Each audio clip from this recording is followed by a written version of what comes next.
Good morning, everyone. Welcome to Rajesh IAS Academy. So, my name is Anil Kumar, and I will be teaching economy in this rapid revision course. And basically, economy is very important subject that most of you know. But one important thing you have to know is how many questions we can expect from this economy topic. So every year, around like 14 to 19 questions will be asked in this economy, especially from the past 5 years. From the past 5 years, around more than 15 questions were being asked, and in the last year 2025 there were around 20 questions in this economy itself. So that itself signifies how important economy is. And also based on the geopolitical situations and also world or economic situations, it becomes even more important to know about concepts that are currently in trend and currently that might be asked in the examination, because most of you know that UPSC is going to be most dynamic in nature, and since it is dynamic in nature, it is going to mostly touch the topics which are recently relevant, and that brings us to economy. And in this economy especially, three are very important before coming to this rapid revision. Even before starting this rapid revision, three things you need to be very careful about is: first, you should have studied NCERT, very basic book. NCERT 12th class, Introduction to Macroeconomics.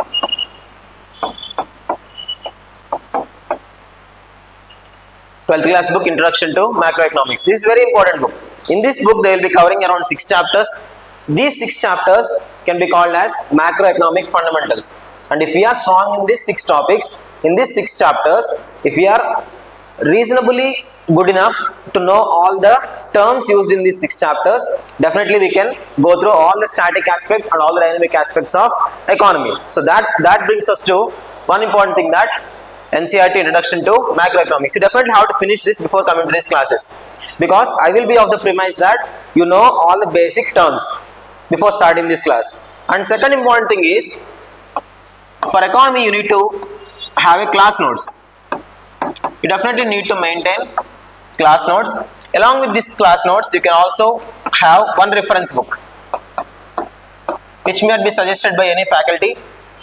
This reference book, this is very important, because you know economy, if you study reference book, these reference books might be printed like 3-4 years back and they may not be in current touch. Definitely static part is very important, but dynamic aspect is also very important, because there are changing trends, right? That brings us to the importance of class notes. So you definitely need to have a proper class notes, and if it is okay for you, you can even study the reference book. And third important thing you have to remember is current affairs.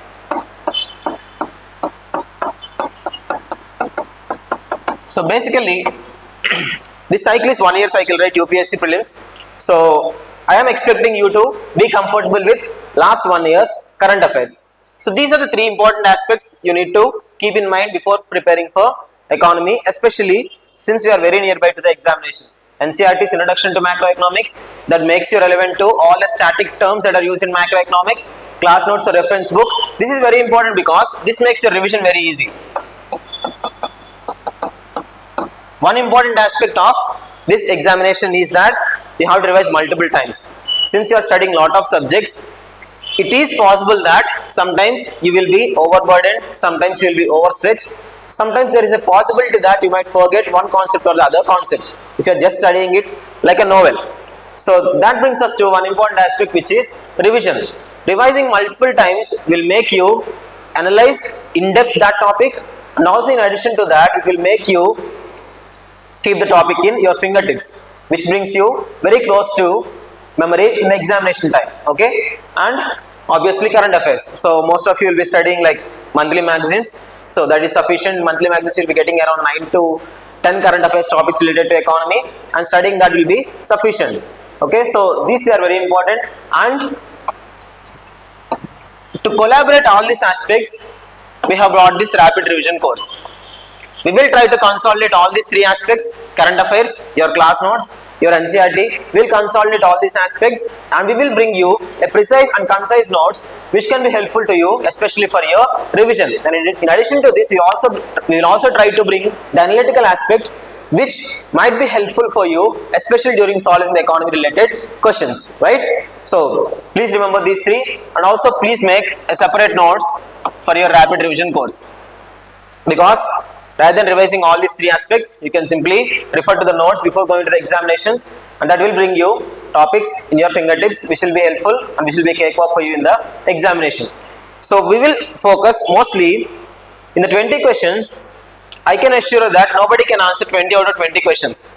Okay, but our aspect or our fundamental is going to be to go near 15-16 questions, and to make these 15-16 questions especially and particularly concept oriented, so that we can be easily answer them without any kind of second thought during the examination. Because during examination what will be happening is our mindset will be completely different.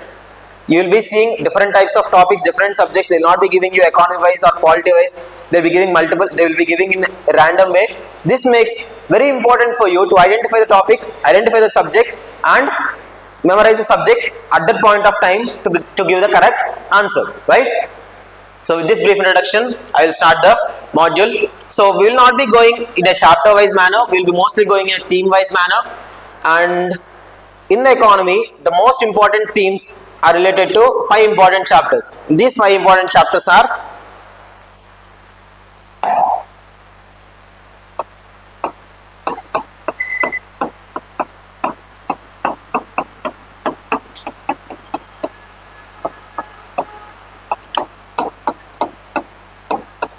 National Income Accounting,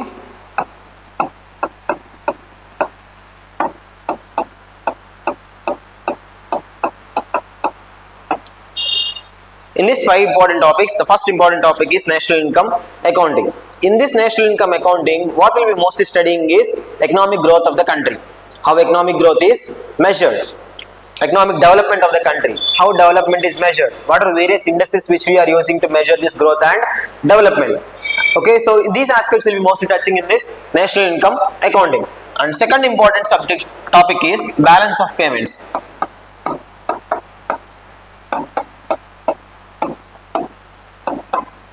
Second important chapter is balance of payments. In this balance of payments, we will be studying about exchange rates, we will be studying about exports and imports, we will be studying about what is the kind of depreciation, what is the kind of appreciation, what is kind of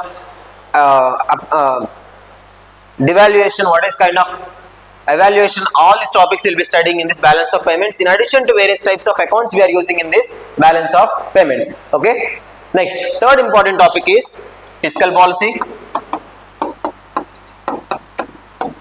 This fiscal policy effectively we will cover in budget. Our budget is mostly related to this fiscal policy. Next we will be covering about money and banking. In this we will be covering mostly about monetary policy and what are various monetary policy tools used by Reserve Bank of India. We will be covering about various banking aspects. What are various types of banks in our country?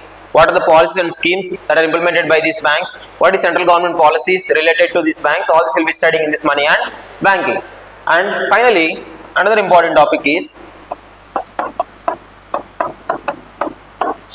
inflation.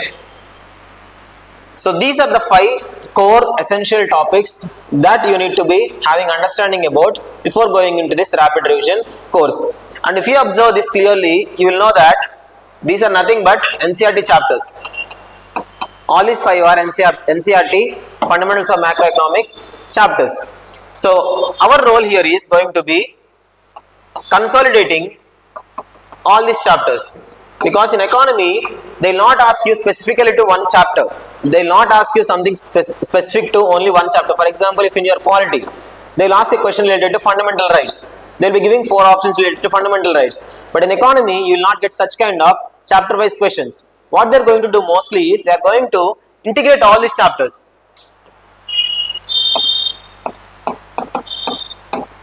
They are going to integrate all these chapters and they are going to ask you a question in such a way that a topic related to balance of payments will be moving through fiscal policy, will be moving through money and banking, will be moving through inflation, will also move through national income accounting. In this integrated way, they are going to ask you the questions. So for you to understand the question, for you to answer that question, one important thing for you is you should be having conceptual clarity. If you do not have conceptual clarity, it is very easy for you to take a wrong mark in the examination, which will lead to not just lose of 1/3 mark, you'll also lose the 2 marks which they are allocating for that particular question. So whenever you're giving a wrong question, don't just think that you're losing 1/3 mark. Always assume that you're losing 2 plus 1/3 mark. That means effectively you're losing 2.66 marks. And that is going to be a decider when it comes to prelims cutoffs, because you will see a lot of people narrowly missing by 0.5 marks, 0.3 marks, 0.7 marks, and even 1 mark. That brings a lot of grief. So please don't do that mistake. Have some conceptual clarity. Be thorough with the class notes, especially be thorough with the NCERTs, and try to integrate these aspects in such a way that they're related to current events, right? So with this, today we'll start a chapter, or we will start a topic called as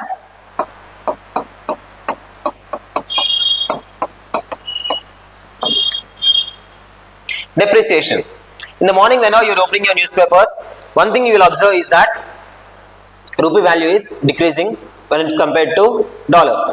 So 2 years back it is around 80 rupees. Currently it is hovering around 90 rupees. So that brings us to one important concept called as depreciation. This kind of fall of rupee value compared to foreign currency value is simply called as depreciation, right? So what is this depreciation? How is this depreciation related to all the fundamental 5 topics which I said previously, and also what are the impacts of this depreciation? All this we are going to understand now. So before understanding about depreciation, one thing you need to have clarity is about exchange rates.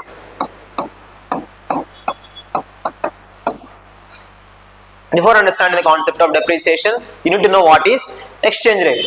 So what is exchange rate? Rupee terms compared to foreign currency.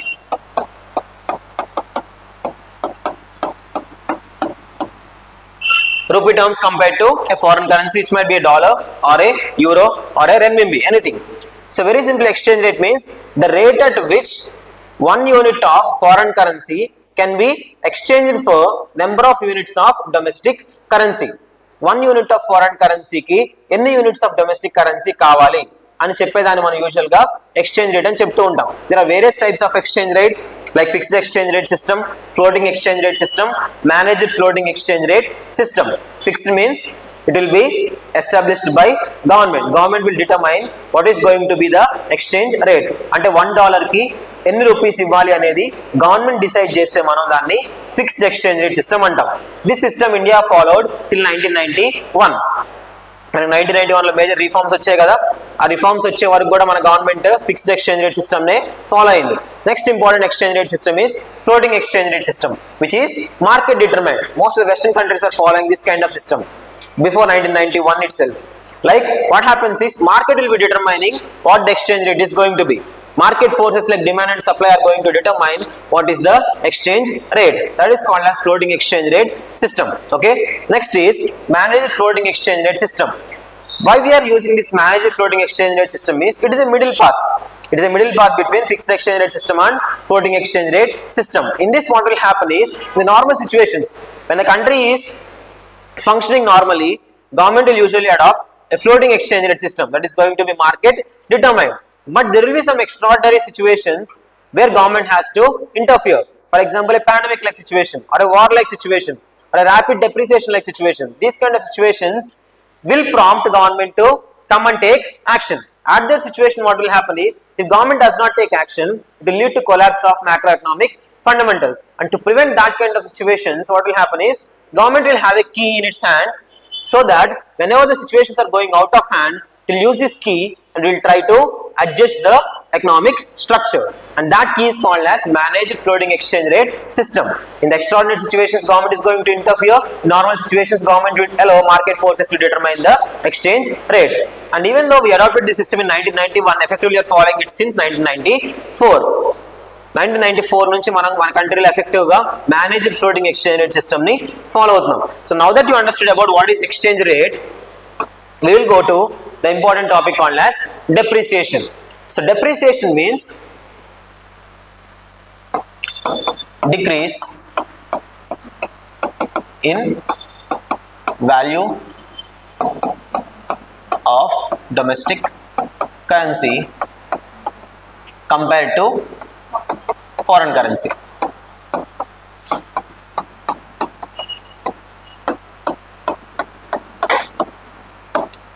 Depreciation means decrease in value of domestic currency related to or compared to foreign currency. Today we are listening terms like $1 value is somewhere around 92 rupees.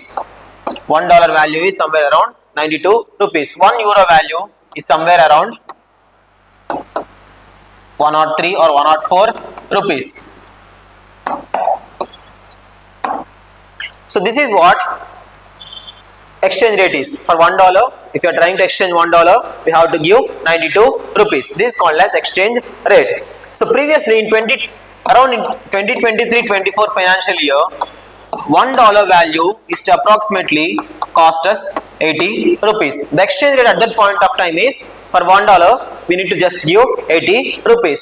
But in 2025-26 it is somewhere around $1 is 92 rupees. So effectively what is happening here is, previously we are paying 80 rupees in order to get $1. Now we are paying 92 rupees to get this $1. That means what is happening? The value of domestic currency is decreasing compared to a foreign currency. This is what we are calling as depreciation. And this depreciation is going to be very important, market determined.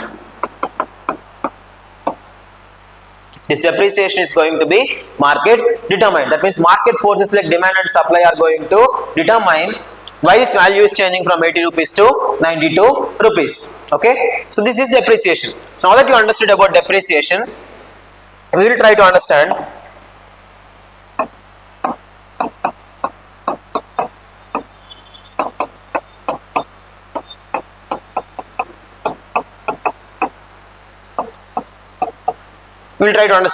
what are the various impacts of depreciation. What is one of the fundamental impact of depreciation? First we will understand it on trade perspective. In trade point of view, we will try to understand the depreciation. Effectively trade means exports and imports. Exports and imports. Why this trade plays a very essential role, we already know. Trade is very essential for a country. No country is self-reliant. Definitely a country has to rely or depend upon some other country for various types of raw materials or finished goods. A country self-sufficient కాదు కాబట్టి ఖచ్చితంగా వేరే country మీద rely అవ్వటమో లేకపోతే depend అవ్వటమో చేయాలి. అలా చేస్తున్నప్పుడు మనకి ట్రేడ్ అనే కాన్సెప్ట్ ఆరిజిన్ అవుతుంది. అవునా? సో ఇప్పుడు ట్రేడ్ అనే కాన్సెప్ట్ ఆరిజిన్ అయింది కాబట్టి there will be two important aspects in this trade which are exports and imports. Exports means from our country to foreign countries. Imports means from foreign country to our country. That means if any good or service is moving from our country to some other country, it is called as export. If we are receiving a good or a service from some other country, it is simply called as import. And this depreciation plays very important role in this trade. Why this depreciation plays very important role in the trade is, here exports and imports will not happen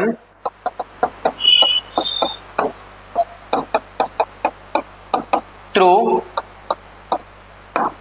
India's domestic currency.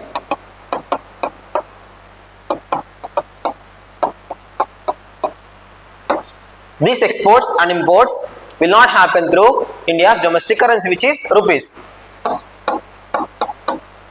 Rupee ద్వారా trade అనేది జరగదు. Rupee ద్వారా trade మనకి జరగదు. Why rupee ద్వారా trade జరగదు అంటే, rupee is not hard currency. Rupee is not hard currency. That means it does not have international acceptance. For example, take into consideration some currencies like dollar or euros or pound sterling or yuan or renminbi. These are having international acceptance. So these are usually called as hard currencies. Okay, వాటికి international wide గా acceptance ఉండింది. Special గా dollar కి ఎక్కువగా ఉండింది. So cold war తర్వాత USA rapidly increased its power both economically and also militarily, which led to it being called as a superpower nation. And since it is being called as superpower nation, since it is having lot of influence, its currency, which is dollar, also had lot of influence, especially in the international trade. Okay, so usually whenever we are speaking in this class, we will speak with respect to dollar mostly. Okay, so here trade will mostly happen through the foreign currency, which is called as dollar. So exports gaani imports gaani ela jarugutayi ante dollars jarugutu untayi. So now depreciation valla ela ee trade anedi impact avutundi. Depreciation valla exports ela impact avutayi and imports ela impact avutayi. Okay, depreciation అంటే ఏమని చెప్పుకున్నాం, decrease in value of domestic currency with respect to foreign currency అని చెప్పుకున్నాం కదా. So దీని వల్ల exports ఎలా impact అవుతాయి, ఇంపోర్ట్స్ ఎలా ఇంపాక్ట్ అవుతాయి. Exports are going to, in short term, exports are going to increase because of depreciation. Why? Because assume there are two situations. Last year $1 is 80, this year $1 is 90. Assume you are manufacturing a product. Assume you are manufacturing a toy. Assume you are manufacturing a toy which is worth some around 100 rupees in the domestic market.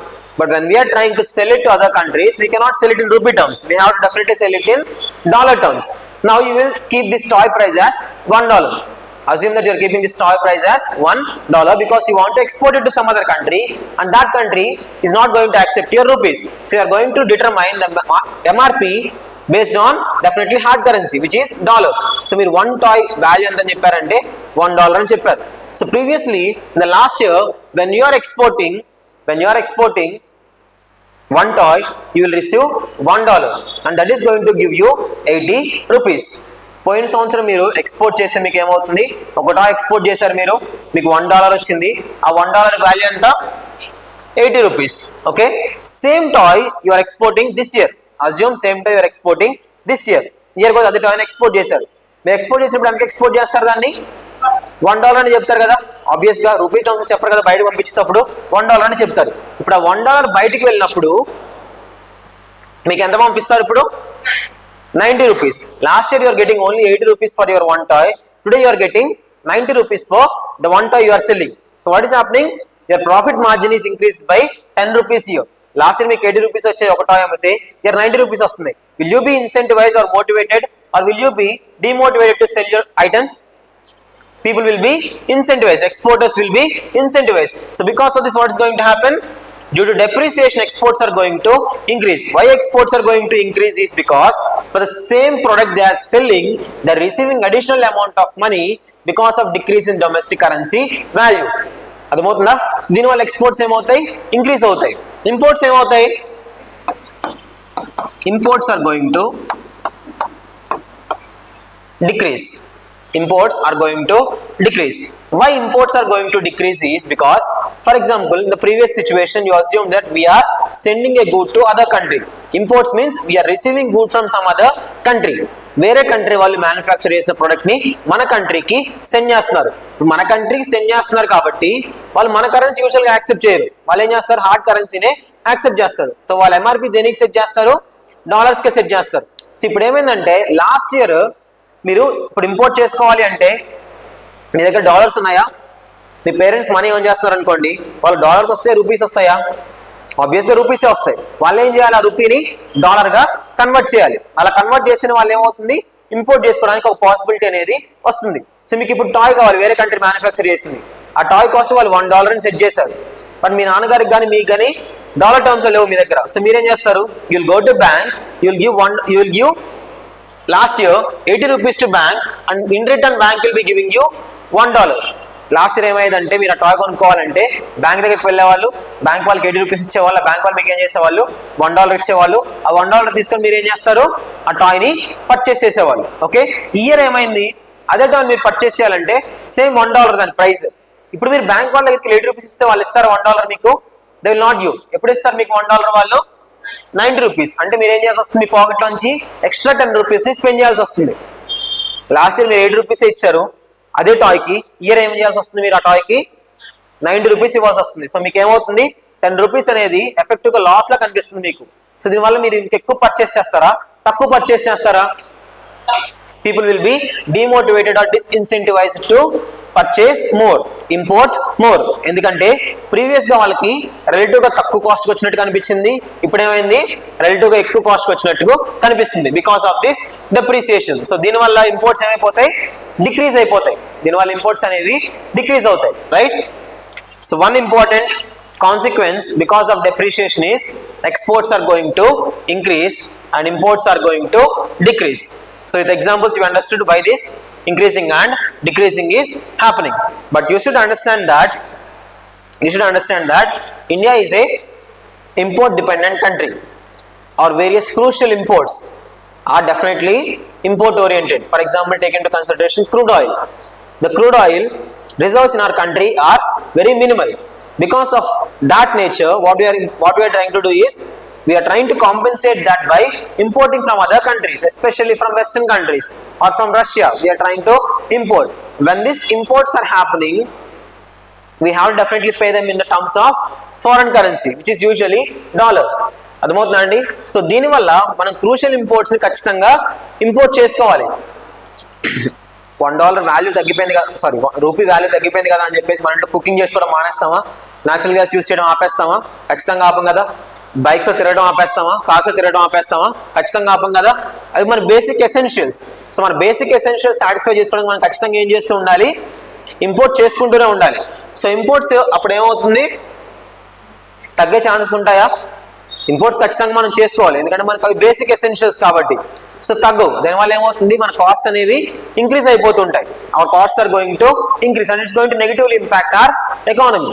అర్థమవుతుందండి? So exports కూడా long range లో ఏమవుతుంది అంటే, మనం export చేయాలంటే first మనం manufacture చేయాలి కదా, అవునా కదా?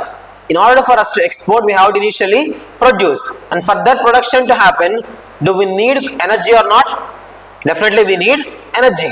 కానీ మనం ఎనర్జీ ఏం చేస్తున్నాం, రీసెంట్ గా ఎక్కువగా ఇంపోర్ట్ చేసుకుంటున్నాం. సో మనం ఎనర్జీని ఇంపోర్ట్ చేసుకుంటున్నాము అంటే ఎనర్జీ కాస్ట్లీ అయిపోయింది కదా, డాలర్ వాల్యూ రూపీ వాల్యూ తగ్గిపోవడం వల్ల ఎనర్జీ కాస్ట్లీ అయింది. ఆ కాస్ట్లీ ఎనర్జీని యూస్ చేసి మనం ప్రొడక్షన్ చేస్తున్నాం.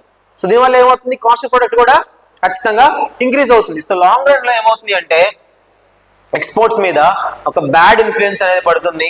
ఎక్స్పోర్ట్స్ ఇంక్రీజ్ అవ్వడం మానేసి డిక్రీజ్ అయ్యే పాసిబిలిటీస్ ఉంటాయి. And also imports crucial imports కాబట్టి మనం ఇంపోర్ట్ చేసుకునేది దీనివల్ల ఖచ్చితంగా డిక్రీజ్ అయితే అవ్వవు. So this is the impact. But when ever the question is asked in a way that what is the consequence of depreciation on Indian economy, especially on trade? When this kind of question is asked, definitely exports are going to increase and imports are going to decrease. This has to be a answer unless they specifically mention in short run and long run. వాళ్ళు ఒకవేళ specific గా long run అని mention చేశారు అనుకోండి, then you have to take the second situation into consideration. Unless they mention the term in long run, the consequence is going to be exports are going to increase, imports are going to decrease. Basic, right? So this is the first aspect or impact of depreciation on trade. Now second aspect is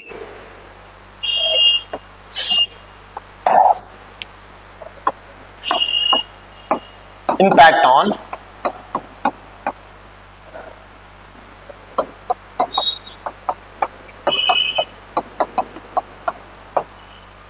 on fiscal policy. How this depreciation is going to impact our fiscal policy? So in the fiscal policy we are going to study about budget. In the fiscal policy we are going to study about budget, and budget in layman terms simply can be said as revenue and expenditure. Just in layman terms, in layman terms we can say budget as what all the money government is going to receive, what all the amount government is going to spend. Revenue and expenditure, two important components of budget. But since India is a developing country, our needs and aspirations are obviously very high, and because of these needs and aspirations, government will try to spend more amount of money compared to what it is receiving in the form of revenue.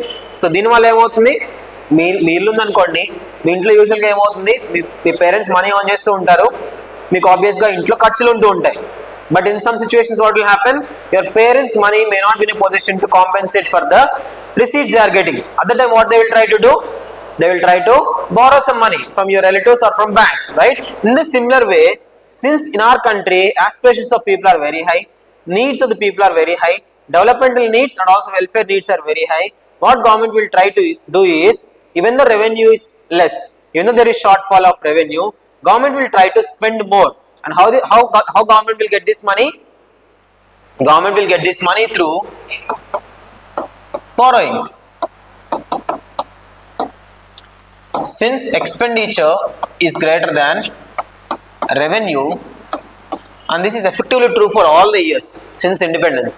Since independence for India, never revenue is more than expenditure. Always expenditure is more than revenue. So obviously we are having borrowings, and these borrowings are of two types: internal borrowings, external borrowings. The impact of depreciation on internal borrowings is nothing. There is no impact of depreciation on internal borrowings directly, because in the internal borrowings government will mostly rely on rupees. Government దేంట్లో rely అవుతుంది? Mostly internal గా కాబట్టి, మన కంట్రీలో కాబట్టి rupee transactions అనేవి జరుగుతూ ఉంటాయి. And since these are rupee transactions,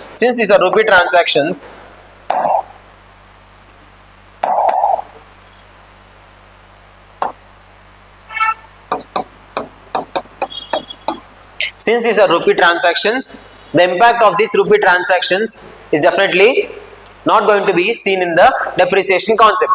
The most important aspect is external borrowings. Government will try to borrow from various international institutions, financial institutions, right? So whenever you are trying to borrow money from international financial institutions, they will try to lend us in foreign currency. బయట countries దగ్గర నుంచి కానీ international financial institution దగ్గర నుంచి borrow చేసుకుంటున్నాము అంటే ఆ borrowings ఖచ్చితంగా ఫారెన్ కరెన్సీ టర్మ్స్ లో అయి ఉంటాయి. ఎందుకంటే రూపీ హార్డ్ కరెన్సీ కాదు కాబట్టి they will try to lend us money mostly in terms of dollar. So దీనివల్ల ఏమవుతుంది? whenever there is the picture of dollar, definitely there is picture of depreciation. So ఎప్పుడైతే ఇక్కడ డాలర్ ఇన్వాల్వ్ అయిందో దానివల్ల depreciation అనే concept కూడా involve అవుతుంది. So now assume in 2020 when $1 is equal to 70 rupees, government borrowed $100.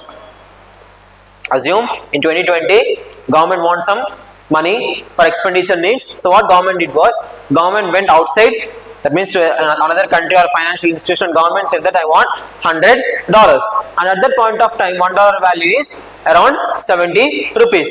Okay, and India said that I will pay you in 5 years. That means India said that India is going to pay this money in 2025. 2025 లో payback చేస్తా అని చెప్పారు. So now when India is trying to repay, what India has to do is, India has to repay in dollar terms. మనం repay చేసేటప్పుడు కూడా ఎలా pay చేయాలి? దాన్ని డాలర్స్ లోనే పే చేయాలి ఖచ్చితంగా. మనం ఎలా బారో చేసుకున్నాం? డాలర్స్ లో బారో చేసుకున్నాం కాబట్టి రీపేమెంట్ కూడా ఎలా చేయాలి? డాలర్స్ లోనే చేయాలి. And now since we are trying to repay it in the dollars, what is $1 value now? $1 value is now effectively 90 rupees. మనకు వాళ్ళు ఇచ్చినప్పుడు $1 70 రూపీస్ ఉంది. సో మనకు $100 ఇచ్చారు కాబట్టి మనకి ఎంత అవుతుంది? 70 into 100, 7,000 రూపీస్ ఇచ్చారు మనకి. బట్ మనం రీపే చేయాల్సి వచ్చినప్పుడు 5 years తర్వాత ఎంత పే చేయాల్సి వస్తుంది? $1 వాల్యూ 90 రూపీస్ అయింది కాబట్టి ఈ 9,000 స్పెండ్ చేయాలి. దీనికి అడిషనల్గా ఏం చేయాలి? మనం కొంత ఇంట్రెస్ట్ అమౌంట్ కూడా పే చేయాలి. So definitely that is causing issues for India's borrowings. ఇక్కడ రూపీ టర్మ్స్ లో చెప్తున్నాం కానీ India is going to borrow millions and billions of money. కొంత మిలియన్స్ లో బిలియన్స్ లో మనం మనీని బారో చేసుకుంటాం. అలా బారో చేసుకోవడం వల్ల ఏమవుతుంది? Effectively we're losing very significant amount of money because of depreciation. Please try to understand, there might be a statement related to depreciation even in terms of fiscal policy. They can ask, since government is borrowing externally also, will there be any impact of fiscal policy due to depreciation? Depreciation will fiscal policy impact avutunda? Impact avada? Khachithanga impact avutundi, even though it is minimal, because our borrowings externally are very less. మన బయట side నుంచి తెచ్చుకున్న borrowings చాలా తక్కువగా ఉన్నాయి. But still there is effect, minimal effect అనేది ఖచ్చితంగా దీని మీద పడుతుంది, right? So this is about fiscal policy and it's relation to depreciation. Third aspect is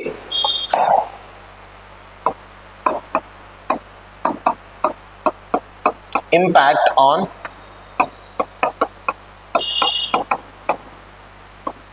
inflation, depreciation and its impact on inflation. Depreciation inflation మీద impact చూపించదా? I already told you that our imports are crucial in nature, especially crude oil, electronic components,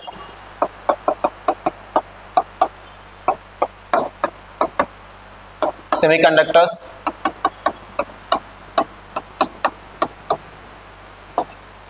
even gold.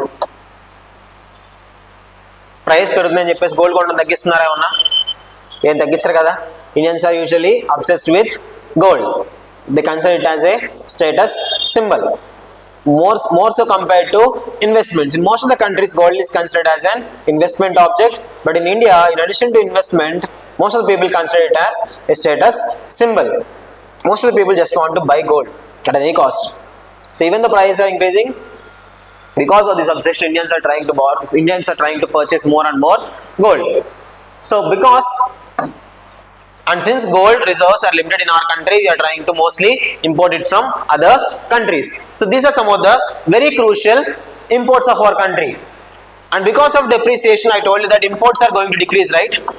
If you remember, I told because of depreciation, imports are going to decrease. But because of essential nature of this, imports definitely are not going to decrease. Imports ఖచ్చితంగా decrease అవ్వవు. Imports ఏమవుతాయి? Increase అవుతూనే ఉంటాయి. అలా అవటం వల్ల problem ఏమవుతుంది? First thing is will see outflow of dollars. మనం ఇంపోర్ట్ చేసుకున్నాం అంటే ఖచ్చితంగా మనం ఏం చేయాల్సి వస్తుంది? డాలర్స్లో పే చేయాల్సి వస్తుంది.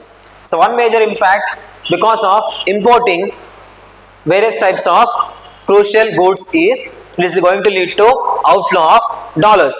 So whenever there is outflow of dollars, again there is demand supply mismatch like situations. Demand supply mismatch like situations, because what is happening is effectively more dollar is leaving the country.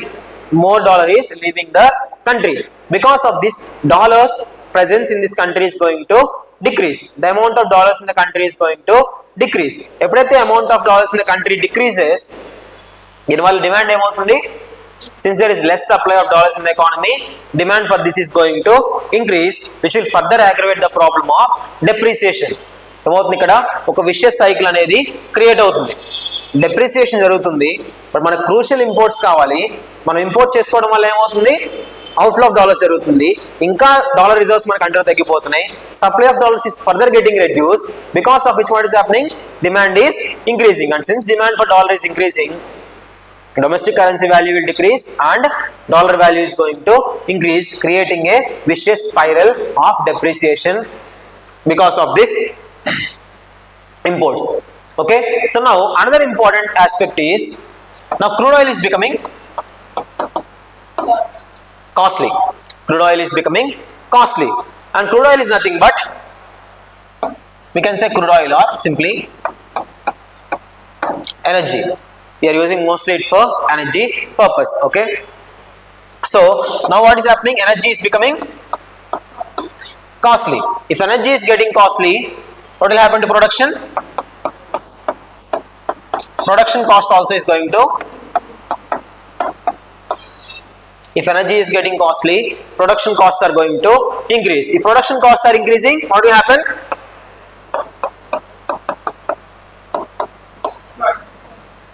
Price of the product are going to increase. Whenever imports are becoming costly, energy will become costly. Since energy is becoming costly, production costs are going to increase, because energy is one of the important raw material used for production. అవునా కాదండి? Production కానీ distribution కానీ energy కావాలా వద్దా? ఒక product even తయారైన తర్వాత కూడా ఆ ప్రొడక్ట్ కన్స్యూమర్ దగ్గరికి వెళ్ళాలి అంటే ట్రాన్స్పోర్టేషన్ కావాలి. ఆ ట్రాన్స్పోర్టేషన్ ఎలా జరుగుతుంది? ఇప్పుడు మన currently mostly we are relying on petrol and diesel. అవునా కదా? So this petrol and diesel is nothing but energy which we are importing from other countries. So ఎప్పుడైతే ఎనర్జీ కాస్ట్ పెరిగిపోతుందో దానివల్ల ఏమవుతుంది? ప్రొడక్షన్ కాస్ట్ అనేవి పెరిగిపోతాయి. ప్రొడక్షన్ కాస్ట్ పెరిగిపోతుంది కాబట్టి ఒక ఎంటర్ప్రైజ్ మేజర్ మోటివ్ ఏంటి? ఒక enterprise major motive very good, profit. Profit అనేది వాళ్ళ మేజర్ మోటివ్. వాళ్ళు ఏం చేస్తారు, సర్వీస్ చేస్తున్నారు వాళ్ళు ఏమన్నా కాదు కదా, బిజినెస్ చేస్తున్నారు. సో వాళ్ళు ఏం చేస్తారు, ప్రొడక్షన్ కాస్ట్ పెరిగాయి కాబట్టి ఆ ప్రైస్ ఆఫ్ ప్రొడక్ట్ కూడా ఇంక్రీజ్ చేస్తారు. And rise in price is nothing but, in layman terms, rise in price is nothing but inflation.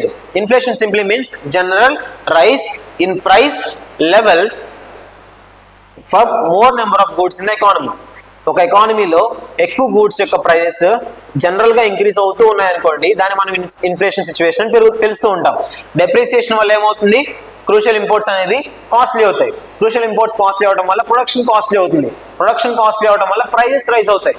Prices rise అవడం వల్ల మనకి ఏమవుతుంది, ఇన్ఫ్లేషన్ అనే సిచ్యువేషన్ క్రియేట్ అవుతుంది. అండ్ ఇన్ఫ్లేషన్ వల్ల మేజర్ ప్రాబ్లం ఏమొస్తుంది మనకి, what will happen because of inflation, what will happen to demand? Prices increase అవడం వల్ల డిమాండ్ ఏమవుతుంది, whenever prices are increasing people will be disincentivized to purchase goods and services. సినిమాకి వెళ్దాం అనుకున్నారండి, cinema ticket cost ఇప్పుడు 100 rupees ఉంది అనుకుందాం, okay. So you will be incentivized to go to the movie.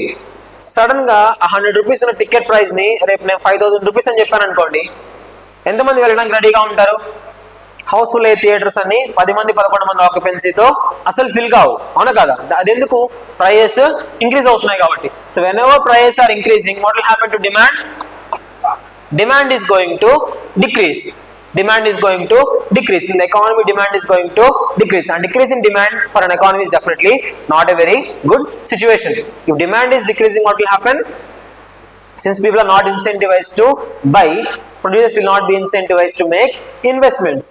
Since investments are not happening, our growth is going to see decline. మన growth కూడా ఏమవుతుంది, దాని వల్ల డిక్లైన్ అయిపోతుంది. సో దీనివల్ల ఏమవుతుంది, gross domestic product of the country is going to decrease. అర్థమవుతుందా? So because of inflation demand is going to decrease. And దీనంతకి మెయిన్ రీజన్ ఏంటి, డెప్రిసియేషన్. డెప్రిసియేషన్ వల్ల ప్రొడక్షన్ కాస్ట్ పెరిగిపోయాయి, ఎనర్జీ కాస్ట్లీ అయిపోయింది, దీనివల్ల ప్రైస్ పెరిగాయి. ప్రైస్ పెరగడం వల్ల డిమాండ్ తగ్గిపోయింది. డిమాండ్ తగ్గిపోవడం వల్ల ఏమవుతుంది, there is a possibility that gross domestic product of a country might decrease. Okay, another important impact of inflation is it is going to impact banking system of the country. Another important impact of inflation is it is going to impact banking system of the country. Prices పెరిగిపోతున్నాయి. So దీనివల్ల ఏమవుతుంది, మనం ఖచ్చితంగా కొన్ని essential commodities purchase చేయాల్సి వస్తుంది ఇంట్లోకి. Food మనకి ఎసెన్షియల్ కదా, బేసిక్ ఎసెన్షియల్ కదా, అది ఖచ్చితంగా పర్చేస్ చేయాలి. హెల్త్ కేర్ బేసిక్ ఎసెన్షియల్ కదా, ప్రైస్ పెరుగుతున్నాయి కదా అని చెప్పేసి ఫీవర్ వస్తే హాస్పిటల్కి వెళ్ళడం మానేస్తామా? ఖచ్చితంగా మానేయం. ప్రైస్ పెరిగిపోతున్నాయి కదా అని చెప్పేసి చదువుకోవడం మానేస్తామా? ఖచ్చితంగా మానేయం. ఎడ్యుకేషన్ కానీ, హెల్త్ కేర్ కానీ, లేకపోతే ఫుడ్ కానీ, ఇవన్నీ ఏంటిది, basic essentials for which mostly a person spends from his pocket. Okay, so now because of inflation, what will happen is that a person's potential to save is going to decrease. Potential of a person to save is going to decrease. ఎందుకు potential decrease అవుతుంది, save చేసే potential? ఎందుకంటే price పెరిగిపోతున్నాయి, దానికి వచ్చే income ఆ goods ని కొనడానికి, సర్వీసెస్ ని అవైల్ చేసుకోవడానికి సరిపోతుంది. సో దీనివల్ల ఏమవుతుంది, అతను ఇంకా మనీ మిగలట్లేదు. మనీ మిగిలితేనే కదా మనం దాన్ని తీసుకెళ్ళి బ్యాంక్ లో పెట్టో ఇన్వెస్ట్మెంట్ చేస్తాం. మనీ లేనప్పుడు మనం అట్లా చేయలేం కదా, ఇన్వెస్ట్మెంట్ చేయలేం కదా. So now what is happening, potential of people to bank is going to decrease. Potential of people to investment is going to decrease because of inflation.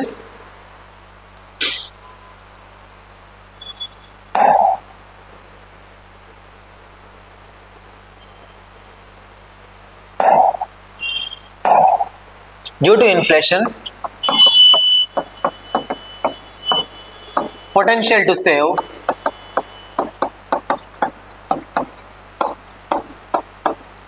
is going to decrease. Potential of people to save is going to decrease. In addition to this,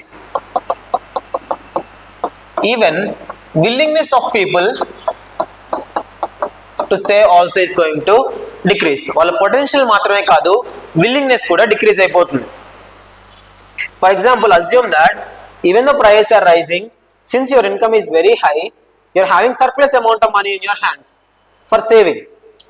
price పెరుగుతున్నా సరే మీకు వచ్చే income ఎక్కువగా ఉండటం వల్ల మీకు surplus amount of money అనేది మిగులుతుంది మంత్ ఎండ్ అయ్యేసరికి. So at this point of time what will you think? You will think to invest this money. So there are various investment objects, especially in our country. Banking is one of the major avenues for people to make investments, especially for lay people. ఎవరికైతే financial education కొంచెం తక్కువగా ఉందో వాళ్ళు major investment దేంట్లో చేద్దాం అనుకుంటారు, అయితే గోల్డ్లో చేద్దాం అనుకుంటారు, లేకపోతే బ్యాంక్లో ఎఫ్డీస్ లాగా చేద్దాం అనుకుంటారు. కొంచెం ఎక్కువ ఫైనాన్షియల్ ఎడ్యుకేషన్ ఉన్న వాళ్ళు ఏం చేస్తారు? They will try to invest in stock markets, they will try to invest in mutual funds. Okay, but most of the countries, since India is a developing country with people having very less amount of literacy, we cannot expect people to have very higher amount of financial education. So at this point of time, what will happen? Most people's major avenue is going to be banking.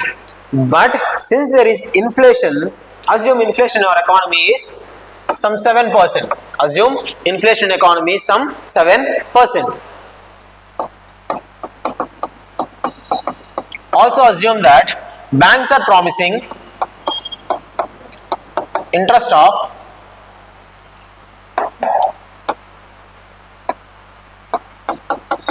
7%. Assume you are trying to make investment in bank and bank is promising that, sir, for every year we will try to provide you with 7% of interest amount. అంటే మీరు మా దగ్గర 100 rupees పెడితే మీకు 1 ఇయర్కి మేము మీకు return లాగా 7 రూపీస్ అడిషనల్ గా ప్రొవైడ్ చేస్తామని చెప్పేసి బ్యాంక్ చెప్తుంది. Okay, now this is situation, but you have to assume that inflation is 7%, right? So the product that is costing today or the value of the currency for today is going to be reduced by 7%. ఈ రోజున్న currency వాల్యూకి 7% ఏమవుతుంది?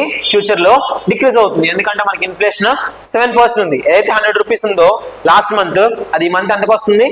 గూడ్ కొనాలంటే 107కి వస్తుంది. అంటే దీనివల్ల effect గా ఏమవుతుంది? 7 rupees value of our currency is getting ఇరోడెడ్.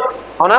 Now you are trying to make an investment which is also giving you return of 7%. So దీనివల్ల మీకు ఎక్కువ ఇన్సెంటివైజింగ్ గా ఉంటుంది ఇన్వెస్ట్మెంట్ చేద్దాం అని చెప్పేసి. Effectively you are gaining zero. Effectively you are gaining 0 rupees. మీ దగ్గర మనీ ఉండి మీరు బ్యాంక్లో ఇన్వెస్ట్ చేస్తున్నా సరే మీకు ఎఫెక్టివ్గా గెయిన్ ఏమైనా కనిపిస్తుందా? ఎఫెక్టివ్గా మీకు గెయిన్ ఏమీ కనిపించట్లేదు. ఎఫెక్టివ్గా మీకు 0 రూపీస్ ప్రాఫిట్ వస్తుంటే మీరు ఇన్వెస్ట్మెంట్ చేద్దాం అనుకుంటారా? ఖచ్చితంగా చేద్దాం అనుకోరు. సో దీనివల్ల ఏమవుతుంది? Willingness of people to invest is going to decrease, and because of this what will happen? The pressure will be felt by the banks. People are not having potential. Some people even though they are having potential, they are not willing to save. Because of this what will happen? Banks deposits are going to decrease. Banks deposits are going to decrease. అవునా కదా? People కి save చేసే potential లేదు. కొంతమంది potential ఉన్నా సరే real returns రావట్లేదు కాబట్టి వాళ్ళు ఇన్వెస్ట్మెంట్ చేయరు. దీనివల్ల డిపాజిట్స్ తక్కువ అవుతాయి, బ్యాంక్స్ కి ఖచ్చితంగా తగ్గుతాయి. So deposits are going to decrease. Now if I'm saying deposits are decreasing, that means banks themselves are having less amount of money with them. Bank వాళ్ళ దగ్గరే లెస్ అమౌంట్ ఆఫ్ మనీ ఉన్నాయి ఇప్పుడు. Since banks are having less amount of money, there will be liquidity crunch. Banks దగ్గర తక్కువ money ఉంటే దానివల్ల ఏమవుతుంది? Liquidity crunch అనేది ఫీల్ అవుతాం. దీనివల్ల బ్యాంక్స్ తక్కువ ఇంట్రెస్ట్ కి లోన్స్ ఇస్తాయా, ఎక్కువ ఇంట్రెస్ట్ లోన్ ఇస్తాయా? మీ దగ్గర ఆల్రెడీ మనీ తక్కువ ఉన్నాయండి, supply of money is less but demand for loans is more. In this situation will you give loans for less interest rates or higher interest rates? We will be trying to give loans for higher interest rates. So what will happen? Banks will charge higher interest. Banks will charge higher interest. What is the problem with charging higher interest? What is the problem with charging higher interest? Banks charging higher interest. మీరు ఒక investor, మీరు ఒక entrepreneur అనుకుందాం. మీరు ఒక business establish చేద్దాం అనుకున్నారు. మీ దగ్గర only specific amount of money ఉంది. ఇంకొంత అమౌంట్ మీరు లోన్ తీసుకుందాం అనుకున్నారు. Since you are trying to borrow money now, you will go to a bank, financial institution, and you'll ask bank to lend some money. Now bank will say that I will lend you money, but you have to pay higher interest rates. So now what will happen? This entrepreneur, since he is seeing lot of prospect in his entrepreneur, what he will try to do is he will try to take the risk and he will try to borrow money from the bank. But the entrepreneur effectively is seeing for profits, right? Now that he is investing more amount of money, definitely what will happen to price of the product? The price of product is going to be high. Since the price of product is high, what will happen? It will again create inflationary situation. In this way, inflationary spiral, negative inflationary spiral is going to be created. అర్థమవుతుందండి. So ఇంత లెంత్లోకి తీసుకెళ్ళి అడిగే possibilities ఉంటాయి. In order for you to grasp all these points at your examination, only one thing can help you, which is revising multiple times. So ఇంత డెప్గా questions అడిగే possibilities ఉన్నాయి కాబట్టి మీరు ఇంత డెప్గా అక్కడికక్కడ ఆలోచించి ఖచ్చితంగా టైం సరిపోదు మీకు. ఎందుకంటే ఎఫెక్ట్గా మీకు 1.5 minutes మాత్రమే ఉంటుంది ఒక క్వశ్చన్కి.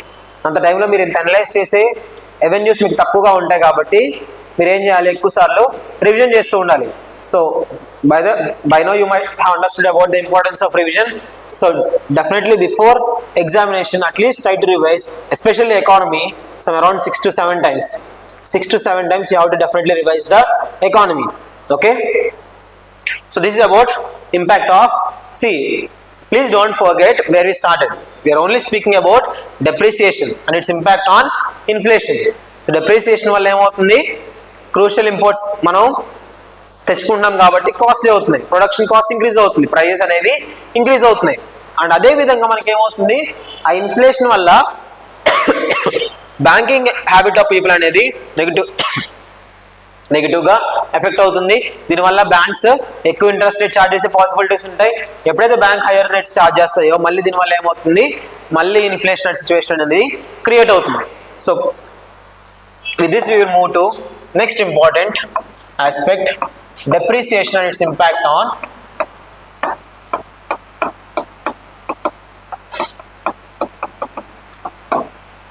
monetary policy. So depreciation is definitely going to impact monetary policy. How depreciation is going to impact monetary policy is, first to understand that we need to know what is monetary policy. What is monetary policy?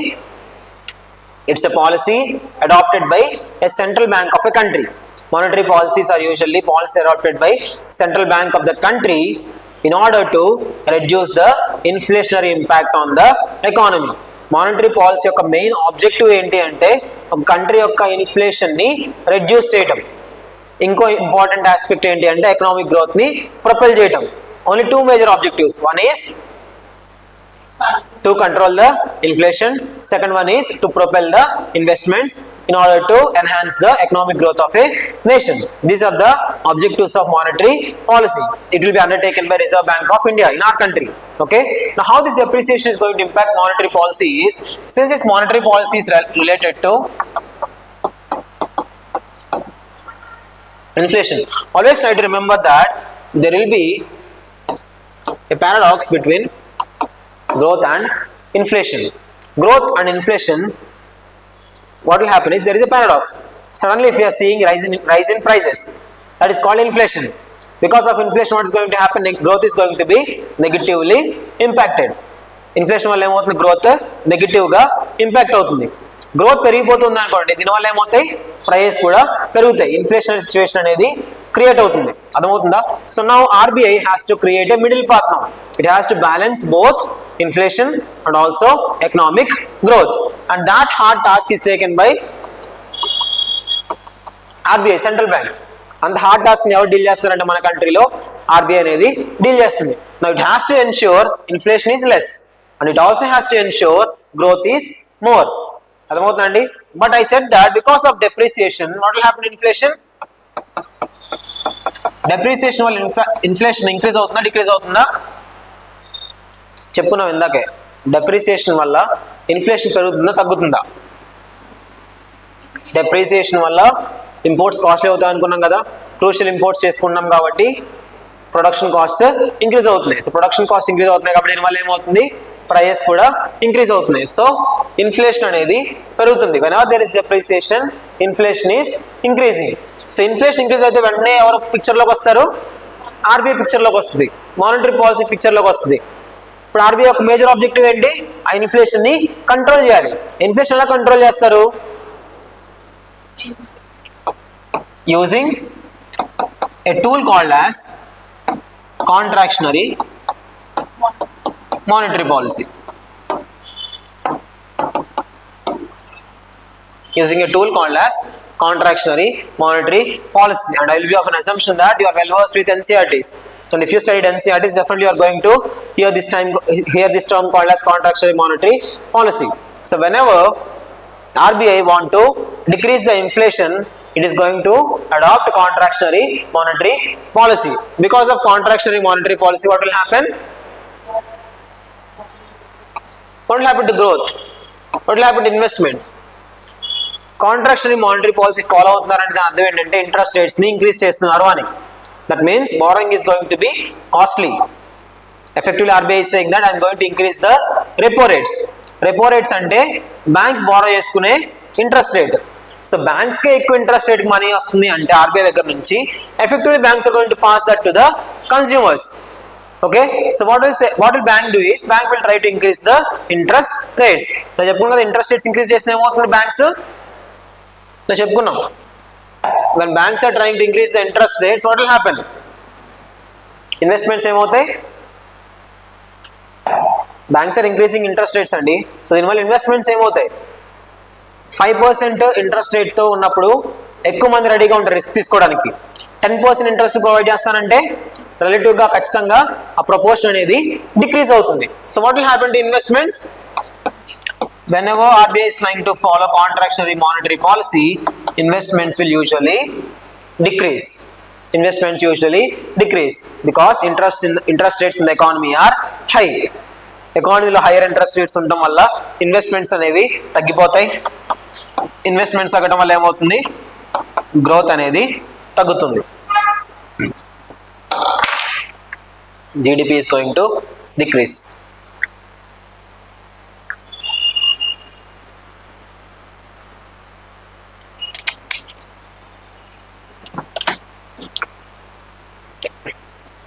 So is depreciation having impact on monetary policy? Even though directly not, indirectly it is definitely having a major bearing, because whenever there is depreciation, we are seeing inflationary tendencies.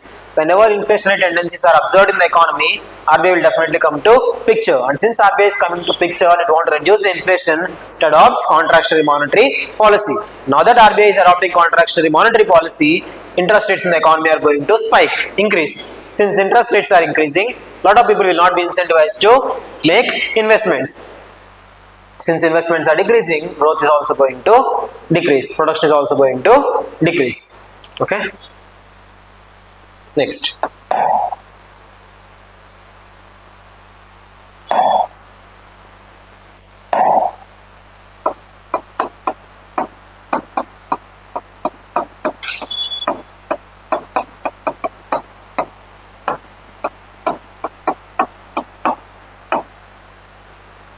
Depreciation, its impact on capital markets.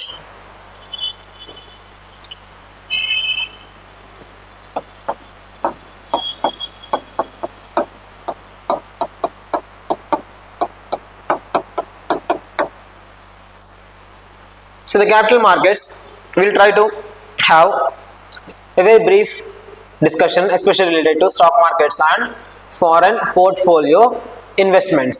So most of you might have heard this term called as foreign portfolio investments. There are two types of investments majorly: foreign direct investments and foreign portfolio investments. Foreign direct investment means the company will be coming to our country, they will set up a manufacturing unit or a service providing unit in the country, and they will try to provide goods and services.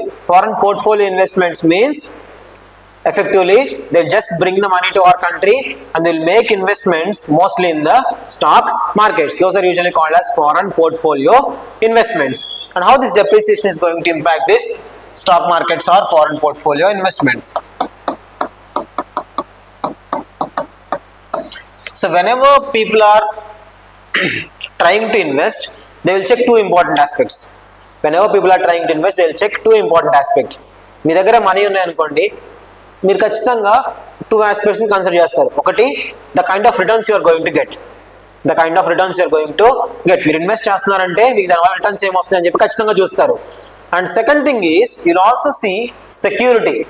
ఆ ఇన్వెస్ట్మెంట్కి మీరు సెక్యూరిటీని కూడా చూస్తారు. two things definitely people will consider while investing is rate of return and also security. ఈ రెండు ఉంటే మాత్రం యూజువల్గా ఇన్వెస్ట్మెంట్ చేస్తారు. కొన్నిసార్లు కొంతమంది కాంప్రమైజ్ అవుతారు. For example rate of returns బాగా ఎక్కువ ఇస్తున్నారు అనుకోండి, కొన్నిసార్లు సెక్యూరిటీ కాంప్రమైజ్ అవ్వాల్సి వస్తుంది. కొన్నిసార్లు సెక్యూరిటీ కాంప్రమైజ్ అవ్వకుండా ఉండడానికి ఏం చేస్తారు, తక్కువ రేట్ ఆఫ్ ఇంట్రెస్ట్ ఇచ్చినా పర్లేదు అని చెప్పేసి సాటిస్ఫై అవుతూ ఉంటారు.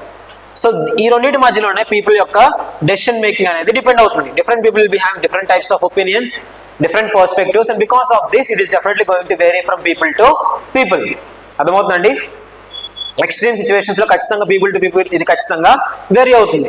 బట్ నార్మల్ సిచ్యువేషన్స్ లో ఏమవుతుంది అంటే మరీ డ్రాస్టిక్ స్టెప్ తీసుకోవడానికి పీపుల్ రెడీగా ఉండరు. అంటే ఫర్ ఎగ్జాంపుల్ ఇప్పుడు చిట్స్ అని చూస్తూ ఉంటారు, మీరు బయట చిట్స్ అని చెప్పేసి చూస్తూ ఉంటారు, చీటీలు వేయడం అంటారు కదా. ఆ చిట్స్ని ఏమవుతుందంటే రేట్ ఆఫ్ రిటర్న్స్ ఎక్కువ వస్తాయి. బాగా రేట్ ఆఫ్ రిటర్న్స్ అనేవి బ్యాంక్లో పెట్టిన దానికంటే చాలా సిగ్నిఫికెంట్గా ఎక్కువ వస్తాయి. But the major problem is that person is not regulated by someone, that person is not registered under someone. So tomorrow he can completely disappear and nobody knows what to do. అవునా కదా? రేపు పొద్దున కనిపించుకొని పోయాడు అనుకోండి, ఎవరు అడుగుతారు? మీరు ఎవరు అడగడానికి పాసిబిలిటీ కూడా ఉండదు. ఇక్కడ మీరు ఏం చేస్తున్నారు, సెక్యూరిటీని కాంప్రమైజ్ చేస్తున్నారు. దేనికోసం? హైయర్ రేట్ ఆఫ్ రిటర్న్స్ కోసం. అర్థమవుతుందా? కొంతమంది ఉంటారు వాళ్ళ భయం, ఇలాంటి వాళ్ళు ఎందుకు నమ్మడం అని చెప్పేసి వాళ్ళు ఏం చేస్తారు, సింపుల్ గా బ్యాంక్కి వెళ్ళి ఇన్వెస్ట్మెంట్ చేసుకుంటారు. అప్పుడు ఏమవుతుంది, వాళ్ళకి సెక్యూరిటీ ఎక్కువగా ఉంటుంది. ఎందుకంటే బ్యాంక్ వాళ్ళు అలా వెళ్ళిపోయే పాసిబిలిటీస్ ఎక్సెప్షనల్, చాలా రేర్.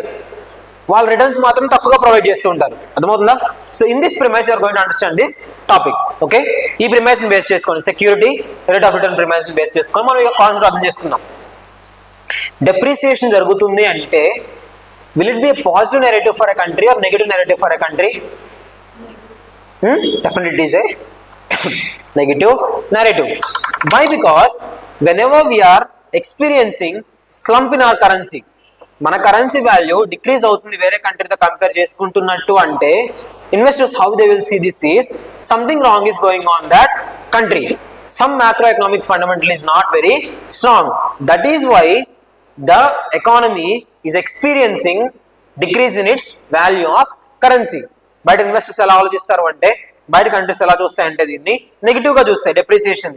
ఎందుకంటే ఒక కంట్రీ సరిగ్గా మేనేజ్ చేయలేకపోతుంది వాళ్ళ ఎకానమీని, అందువల్లనే వాళ్ళ కరెన్సీ వాల్యూ అనేది డిక్రీజ్ అయిపోతుంది అనే లెన్స్ లో వాళ్ళు అబ్జర్వ్ చేస్తూ ఉంటారు, right? So because of this, a negative narrative will start getting built. Since there is a negative narrative with respect to depreciation, now since you are an investor and you are hearing lot of negative narrative saying that okay, Indian economy is somehow not functioning well, what should I do, these kind of thoughts will quickly grab your attention. So what you will try to do is, you will try to, since you want now more security compared to returns, now what you will try to do, you will try to pull off your money from the economy. ఎప్పుడైతే negative sentiments బాగా significant గా increase అవుతూ ఉంటాయో దీనివల్ల ఏమవుతుంది, people will start speculating and because of this increased speculations what will happen is foreign portfolio investors they will pull out the money. You should understand that foreign portfolio investment money is called as hot money. Foreign portfolio investment money is called as hot money. That means how quickly it comes, with the same quickness it also leave the country. ఎంత quick గా మన కంట్రీలోకి investment రూపంలో వస్తాయో అంతే quick గా మన కంట్రీని వదిలేసి అవి వెళ్ళిపోతూ ఉంటాయి. ఓకే, సో దీన్ని యూజువల్ గా హాట్ మనీ అని పిలుస్తూ ఉంటాం. So what will happen, because of the negative narrative due to depreciation, since there is negative perception to investors that somehow this economy's macroeconomic fundamentals are becoming weak, that narrative will propel. Due to that propelling of narrative, speculations will increase, and due to that speculations lot of foreign portfolio investors will try to pull out their money, and because of this what will happen, ఏమవుతుంది ఇలా pull out చేస్తే money. ఈ foreign portfolio investment మనం foreign అనే term తీసుకొచ్చాము అంటే మనకి investments ఎలా వస్తాయి, రూపీ టర్మ్స్ లో వస్తాయి, డాలర్ టర్మ్స్ లో వస్తాయా? మీరు ఒక ఫారెన్ ఇన్వెస్టర్ అండి, మీరు ఒక యుఎస్ లో ఉన్న సిటిజన్, మీరు వచ్చి ఇన్వెస్ట్మెంట్ చేద్దాం అనుకున్నారు మన కంట్రీకి. మీ దగ్గర రూపీస్ ఉంటాయి ఇన్వెస్ట్మెంట్ చేయడానికి మన కంట్రీలో. మీరు ఎలా వస్తారు ఇక్కడికి, డాలర్స్ తీసుకొని వచ్చి ఇక్కడ ఏం చేస్తారు, ఇక్కడ ఎక్స్చేంజ్ చేసుకుంటారు, అవునా కదా?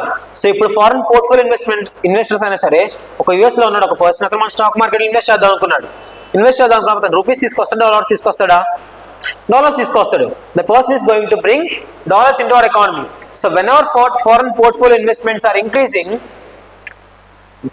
dollars in our economy are going to rise. మన ఎకానమీలో డాలర్స్ ఏమవుతాయి, ఇంక్రీజ్ అవుతాయి. whenever they are trying to pull out, how they will take back the money?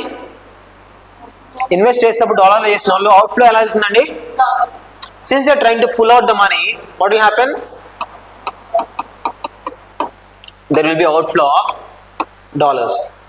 there will be outflow of dollars. Dollars outflow అయిపోతుంది అనుకోండి, supply of dollars ఏమవుతుంది మన ఎకానమీలో? since there is a more outflow of dollars, supply of dollars in the economy is going to decrease. And since there is less supply, what will happen to demand now? Demand is going to increase. So demand ఎక్కువగా ఉంది, supply తక్కువగా ఉంది. దీనివల్ల ఇంకేమవుతుంది ఫర్దర్గా rupee depreciate అయిపోతుంది. Rupee depreciation జరుగుతుంది. Rupee depreciation వల్ల market sentiments are negative. Since market sentiments are negative, even though rate of returns are more, now people will be concerned about the security, and since people are concerned about the security, they want to pull out the money. Now that people are pulling out the money, foreign investors are pulling out the money, dollars in our economy are going to decrease. Supply of dollars is going to decrease, and since supply of dollars is decreasing, demand is increasing. What will happen because of this? Again rupee value is going to decrease. Dollar value పెరిగిపోతుంది, rupee value తగ్గిపోతుంది, which is nothing but depreciation. These two are cause and consequences. Depreciation and outflow of dollars are cause and consequences. Outflow జరిగినప్పుడు depreciate అవుతుంది, depreciate అయినప్పుడు outflow అవుతుంది. అర్థమవుతుందండి? depreciate జరిగిందంటే ఏమవుతుంది? Negative sentiments వల్ల అవుట్ఫ్లో అవుతుంది. అవుట్ఫ్లో అవుతుందంటే దానివల్ల ఏమవుతుంది? సప్లై తగ్గిపోతుంది కాబట్టి depreciation జరుగుతుంది. One of the famous examples for this kind of cause and consequence phenomena of related depreciation is during 2021 the world experienced COVID pandemic. Because of COVID pandemic, production increase and decrease ayinda. Because of COVID pandemic, lockdowns are imposed across several countries. Since lockdowns are imposed, what happened to production? Lockdowns impose చేశారండి, workers వెళ్తున్నారా factories కి? They are not going to factories. What happen to production? Production is going to decrease. Production తగ్గిపోవడం వల్ల GDP ఏమవుతుంది? GDPs of the countries are going to decrease. GDP continuously decrease అవుతుంది. ఆ situation మనం ఏమంటాం? Very good. Recession. During COVID pandemic, due to lockdowns across the countries, production started declining. Since production is declining, GDP also is started declining, and for more quarters GDP is declining. We call it as recession like situations. Whenever there is recession like situations, countries will try to act right. మొత్తం market కి వదిలేరు కదా, governments కూడా act చేస్తూ ఉంటాయి కదా. Then what will happen to central bank? Central bank will observe the situation. Now that there is no growth rate, we have to definitely stimulate some growth. We have to give incentives in order to stimulate the growth. At the times, what central banks are doing to come out of recession? Central bank started adopting expansionary monetary policies. Stimulate చేద్దామని growth ని, investment ని promote చేద్దామని చెప్పేసి interest rates ని decrease చేయడం start చేశారు. Central banks across the world started decreasing their interest rates, which is nothing but expansionary monetary policy. Adoption of expansionary monetary policy will lead to increase in growth. అవునా కాదా? వాళ్ళ objective ఏంటి? Expansionary monetary policy follow అవడానికి growth enhance చేద్దామని. ఇప్పుడు growth పెరిగిపోతుంది. Growth పెరిగిపోవడం వల్ల వచ్చే ఒక డ్రాబ్యాక్ ఏంటి? గ్రోత్ పెరిగిపోవడం వల్ల వచ్చే ఒక డ్రాబ్యాక్ ఏంటి అంటే ఇంట్రెస్ట్ రేట్స్ తక్కువగా ఉన్నాయి, గ్రోత్ పెరిగిపోతుంది. Now too much money is concentrated in people's hands. Because of this too much money will start chasing too few goods. ఎక్కువ మనీ తక్కువ గూడ్స్ ని చేస్తూ ఉంటుంది. Demand supply mismatch. Demand for goods is more, supply of money is also more. దీనివల్ల ఏమవుతుంది? Goods తక్కువగా ఉన్నాయి, demand ఎక్కువగా ఉంది, సప్లై ఆఫ్ మనీ కూడా ఎక్కువగా ఉంది. దీనివల్ల ప్రైస్ ఏమవుతాయి? Price are going to increase. And following adopting expansionary monetary policy will definitely give a side effect called as inflation. Adopting expansionary monetary policy will always give this side effect called as inflation. And now since inflation is growing, what will economists do? Inflation పెరిగిపోతుంది అనుకోండి, మళ్ళీ ఏమైంది? తగ్గించాలి వద్ద inflation ని. Inflation వల్ల economy negative గా effect అవుతుంది. సో ఏం చేయాలి? ఖచ్చితంగా తగ్గించాలి. ఎవరు తగ్గిస్తారు? Central bank.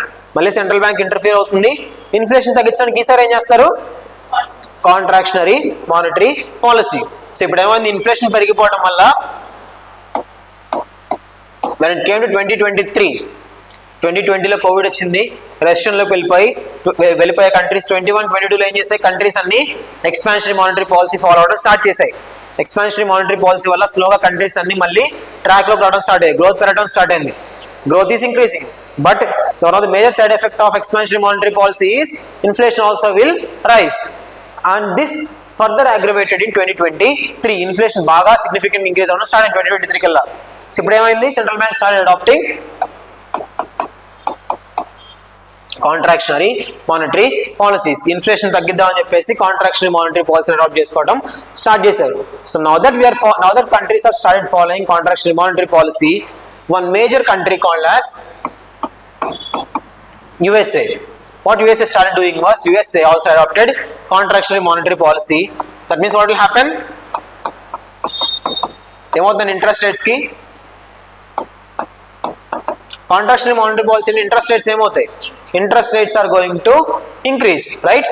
Interest rates are going to increase. That means what federal bank started doing? USA Federal Bank started increasing the interest rates. ఇక్కడ వరకు అర్థమైందండి? I know it's too much to process, but definitely you should be in a position by now to grasp these aspects.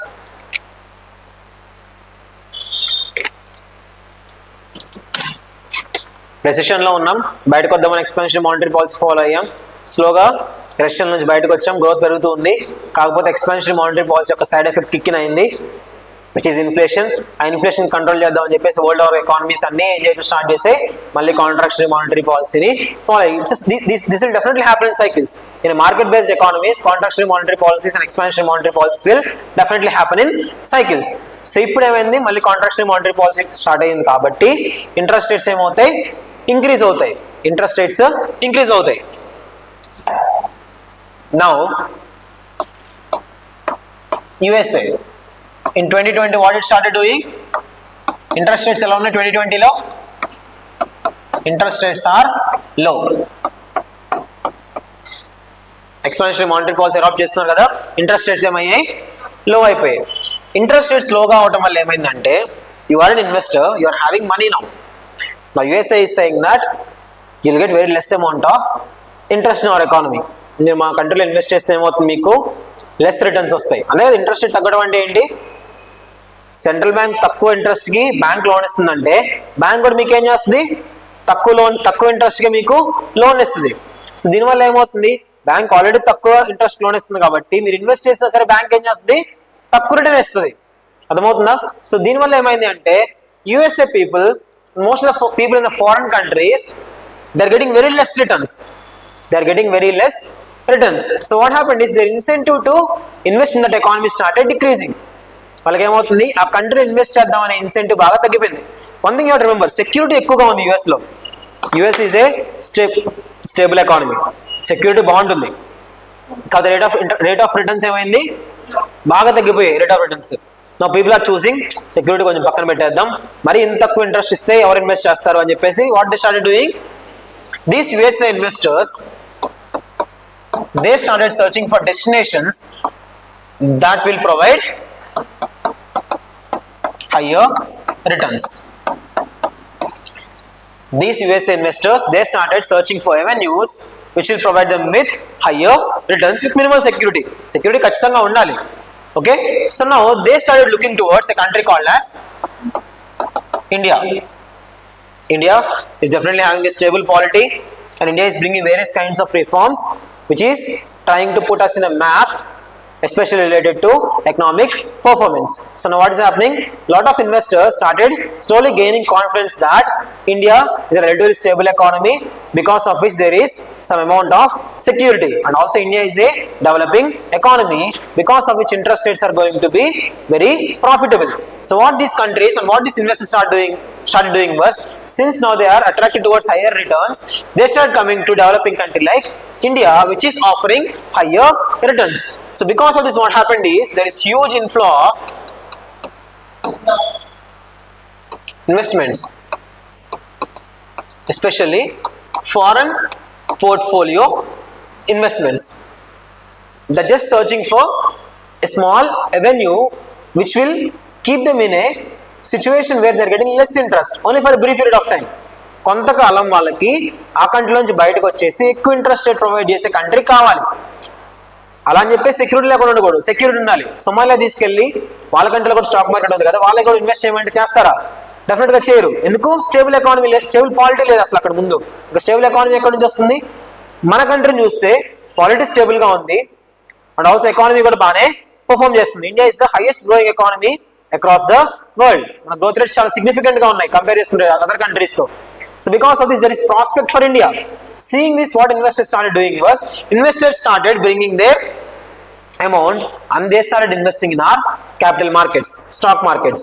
మన stock markets లోకి foreign portfolio investors significant గా రావడం start చేశారు. దీనివల్ల ఏమవుతుంది? when there is inflow of investments in the form of foreign portfolio investments, there will be huge inflow of dollars. Huge inflow of dollar is nothing but supply of dollar is more. Supply of dollar is more. Dollar supply more గా ఉంటే domestic currency value తగ్గుతుందా పెరుగుతుందా? Domestic currency value increase అవుతుంది. Supply బాగా ఎక్కువ ఉందండి, అంత అవసరం లేదు మనకి, డిమాండ్ తక్కువగా ఉంది. దీనివల్ల ఏమవుతుంది? రూపీ వాల్యూ అనేది పెరిగిపోతుంది, అప్రిషియేట్ అవుతుంది. Rupee value is going to appreciate. Since there is more supply, at that point of time we slightly increased appreciation of rupee. Very slightly we experienced appreciation of rupee. ఇది ఎప్పుడు జరుగుతుంది? 2020 నుంచి 23 period వరకు జరిగింది. If you observe, even during COVID pandemic, our stock market started performing brilliantly. మీరు observe చేస్తే Covid టైంలో మీరు న్యూస్ చూస్తుంటే ఖచ్చితంగా మీరు అబ్జర్వ్ చేస్తారు ఏంటంటే ఆ టైంలో మన స్టాక్ మార్కెట్స్ బాగా పర్ఫామ్ చేస్తున్నాయి. ఎందుకు మన స్టాక్ మార్కెట్స్ బాగా పర్ఫామ్ చేస్తున్నాయి? మన కంట్రీలో ఇన్వెస్టర్స్ మాత్రమే కాదు, బయట కంట్రీ ఇన్వెస్టర్స్ కూడా ఏం చేస్తున్నారు? మన కంట్రీలోకి తీసుకొచ్చి ఇన్వెస్ట్మెంట్ చేస్తున్నారు. And because of this investments there is huge supply of dollars in our economy, because of which our rupee value started increasing. This is very good for our economy which continued till 2023. The problem started in 2023. Why the problem started in 2023 is, now that countries are slowly on track and there is inflationary tendency in the economies, countries started adopting contractionary monetary policies. మళ్ళీ countries line లో వచ్చాయి కాబట్టి inflation ఎక్కువ చూస్తున్నారు కాబట్టి at this point of time in 2023 US interest rate was around, inflation was around 9%. Inflation was around 9%. In India it is somewhere around 8%. మన కంట్రీలో inflation అవడంలో 8% ఉంది, US లో 9% ఉంది, which is very high. అంత అమౌంట్ ఆఫ్ ఇన్ఫ్లేషన్ ఉండకూడదు. మన కంట్రీలో inflation అంత ఉండాలి. యూజువల్గా టార్గెట్ ఏంటి ఆర్బీఐది? 4% with tolerance limit of +or-2. అంటే మాక్సిమం 6 ఉండాలి, మినిమం 2 ఉండాలి. అది మన టార్గెట్. బెస్ట్ కేసు ఏంటంటే 4 ఉండాలి. యూఎస్లో కూడా అడ్వాన్స్డ్ ఎకానమీ కాబట్టి వాళ్ళ కంట్రీలో 3 ఉండాలి ఇన్ఫ్లేషన్ రేట్. ప్రైస్ ఎక్కువ ఇంక్రీజ్ అవ్వకూడదు, 3 ఉండాలి వాళ్ళ దగ్గర. కానీ ఎంత ఉంది? అరౌండ్ 9 ఉంది. Now since inflation is 9%, definitely it's a troublesome situation. Now central banks are going to interfere. So USA central bank interfered and what it did was it raised interest rates. Federal bank started raising the interest rates. Now previously people are flocking towards India because India is providing higher returns along with security. Now in 2023 what happened is USA is saying that I myself will provide higher returns. I myself will provide higher returns with best security compared to India. In India, the security is definitely less compared to USA because USA is more stable politically and also economically. అర్థమవుతుందండి మీకు? So దీనివల్ల ఏమైంది? And also 2024లో మన కంట్రీలో general elections, అవునా కదా? 2024 general elections మన కంట్రీలో. సో ఈ టైంలో పొలిటికల్ స్టెబిలిటీ మీద క్వశ్చన్స్ ఉంటాయి ఉండవా? Definitely there will be questions regarding political stability. So at this point of time in 2023-24 what happened is people started speculating. What happens if in India there is change of government? What happens if there is a coalition government in India? This kind of speculation started increasing. And to add fuel to these speculations, USA what it did was it said that I will provide you with higher rate of returns. So what these foreign portfolio investors did was since they are getting better security and better returns, foreign portfolio investors started withdrawal of investments. They started pulling out money from our stock markets. They started pulling out money from the stock markets. That means withdrawing their investments. So because of this, what will happen?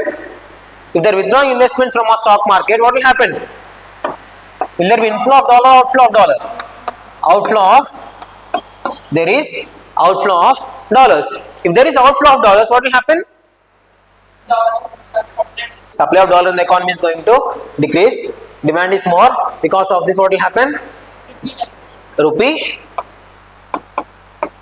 depreciation. And since 2023, what is happening is India started experiencing depreciation. It's not a sudden phenomenon. It's not like tomorrow it's not like today we woke up and saw that $1 is equal to 92 rupees. No, it's not. Ever since 2023, what is happening is slowly foreign portfolio investors, they started pulling back the money to their own country, which is creating a vacuum in our country related to dollar availability. And since the supply of dollars is decreasing in our economy because of outflow of foreign portfolio investments and demand is more, due to this, what is happening? Demand supply mismatch is getting created, because of which rupee value is getting decreased, dollar value started increasing, and that kept us in the situation of $1 is equal to 92 rupees. Okay, so this is the impact of depreciation on capital markets. So finally, to conclude, this depreciation, is it going to act positively on our stock markets or negatively on our stock markets? Definitely is going to impact our stock markets in a negative manner. Our capital markets will be negatively affected because of depreciation. So you might come to a view that depreciation is a very small topic which is related to balance of payment, simply if you are studying your class notes.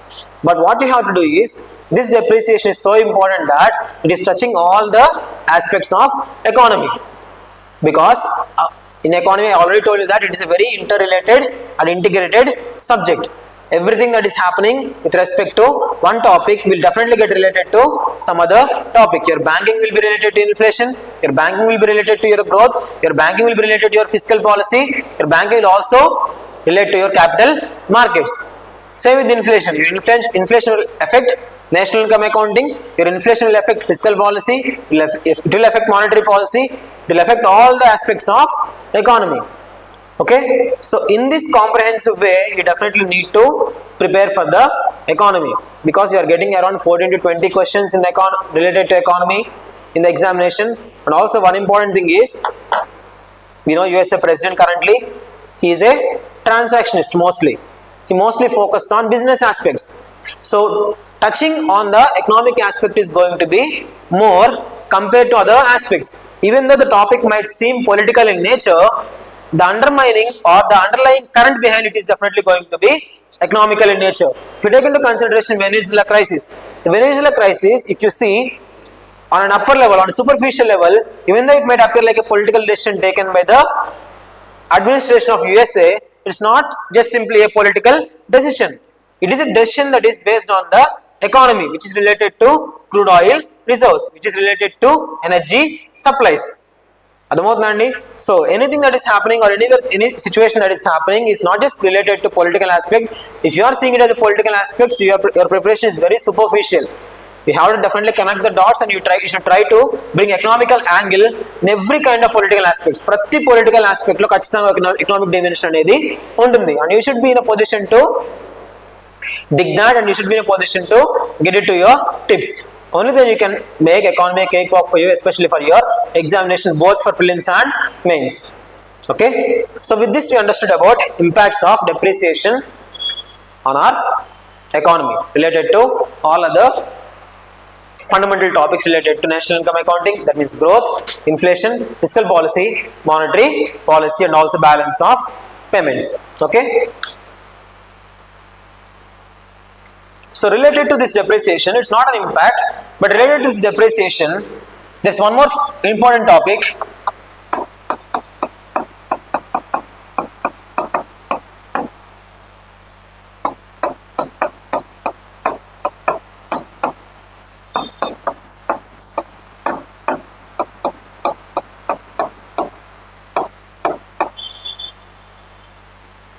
depreciation and its relevance to currency wars and trade wars. Depreciation is the fundamental culprit behind this currency wars and trade wars.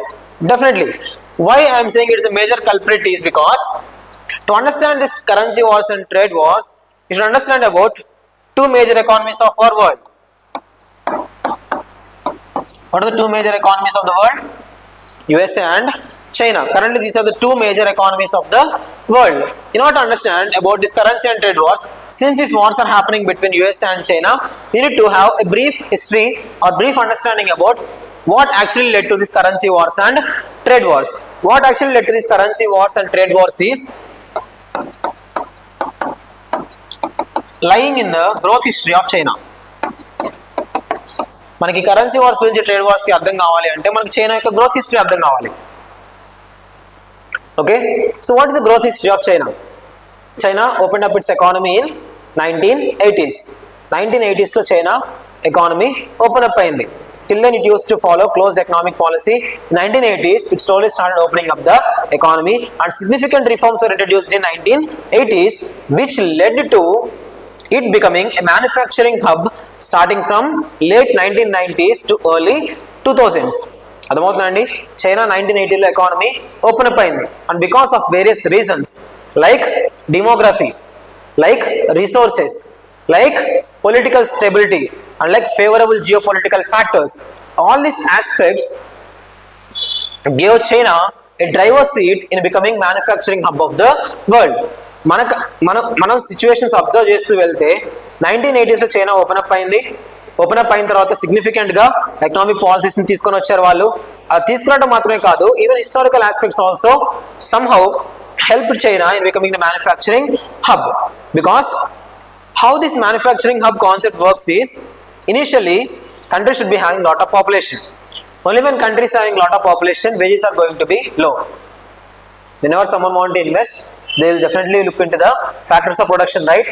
Wages has to be low, resources has to be plentiful.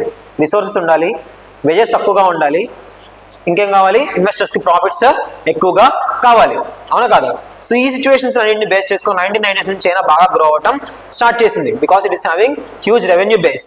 China is having huge revenue base, especially in it's especially it's western province. వాళ్ళ western province లో బాగా significant గా resource base ఉంది. You might be hearing about Xinjiang province. Xinjiang is a province very near by to Tibet region. Tibet reason కి చాలా దగ్గరగా ఉంటుంది Xinjiang province అనేది. ఇక్కడ చాలా సిగ్నిఫికెంట్ అమౌంట్ ఆఫ్ రిసోర్స్ ఉన్నాయి because it is very closely linked to central Asia. Central Asia చాలా దగ్గరగా ఉంటుంది and central Asia is a resource rich region. So Xinjiang province లో కూడా బాగా రిసోర్స్ ఉన్నాయి. ఆ రిసోర్స్ యూజ్ చేసుకొని 80s లో 90s లో బాగా చైనా గ్రో అవడం స్టార్ట్ చేసింది. ఇలా చైనా గ్రో అవడం స్టార్ట్ చేసినప్పుడు ఏమవుతుందంటే, so when country is growing, what you mean by country is growing? It means it is producing more, right? GDP ఎప్పుడు పెరిగిద్దండి? ప్రొడక్షన్ పెరిగినప్పుడే కదా. GDP will only increase when there is increase in production.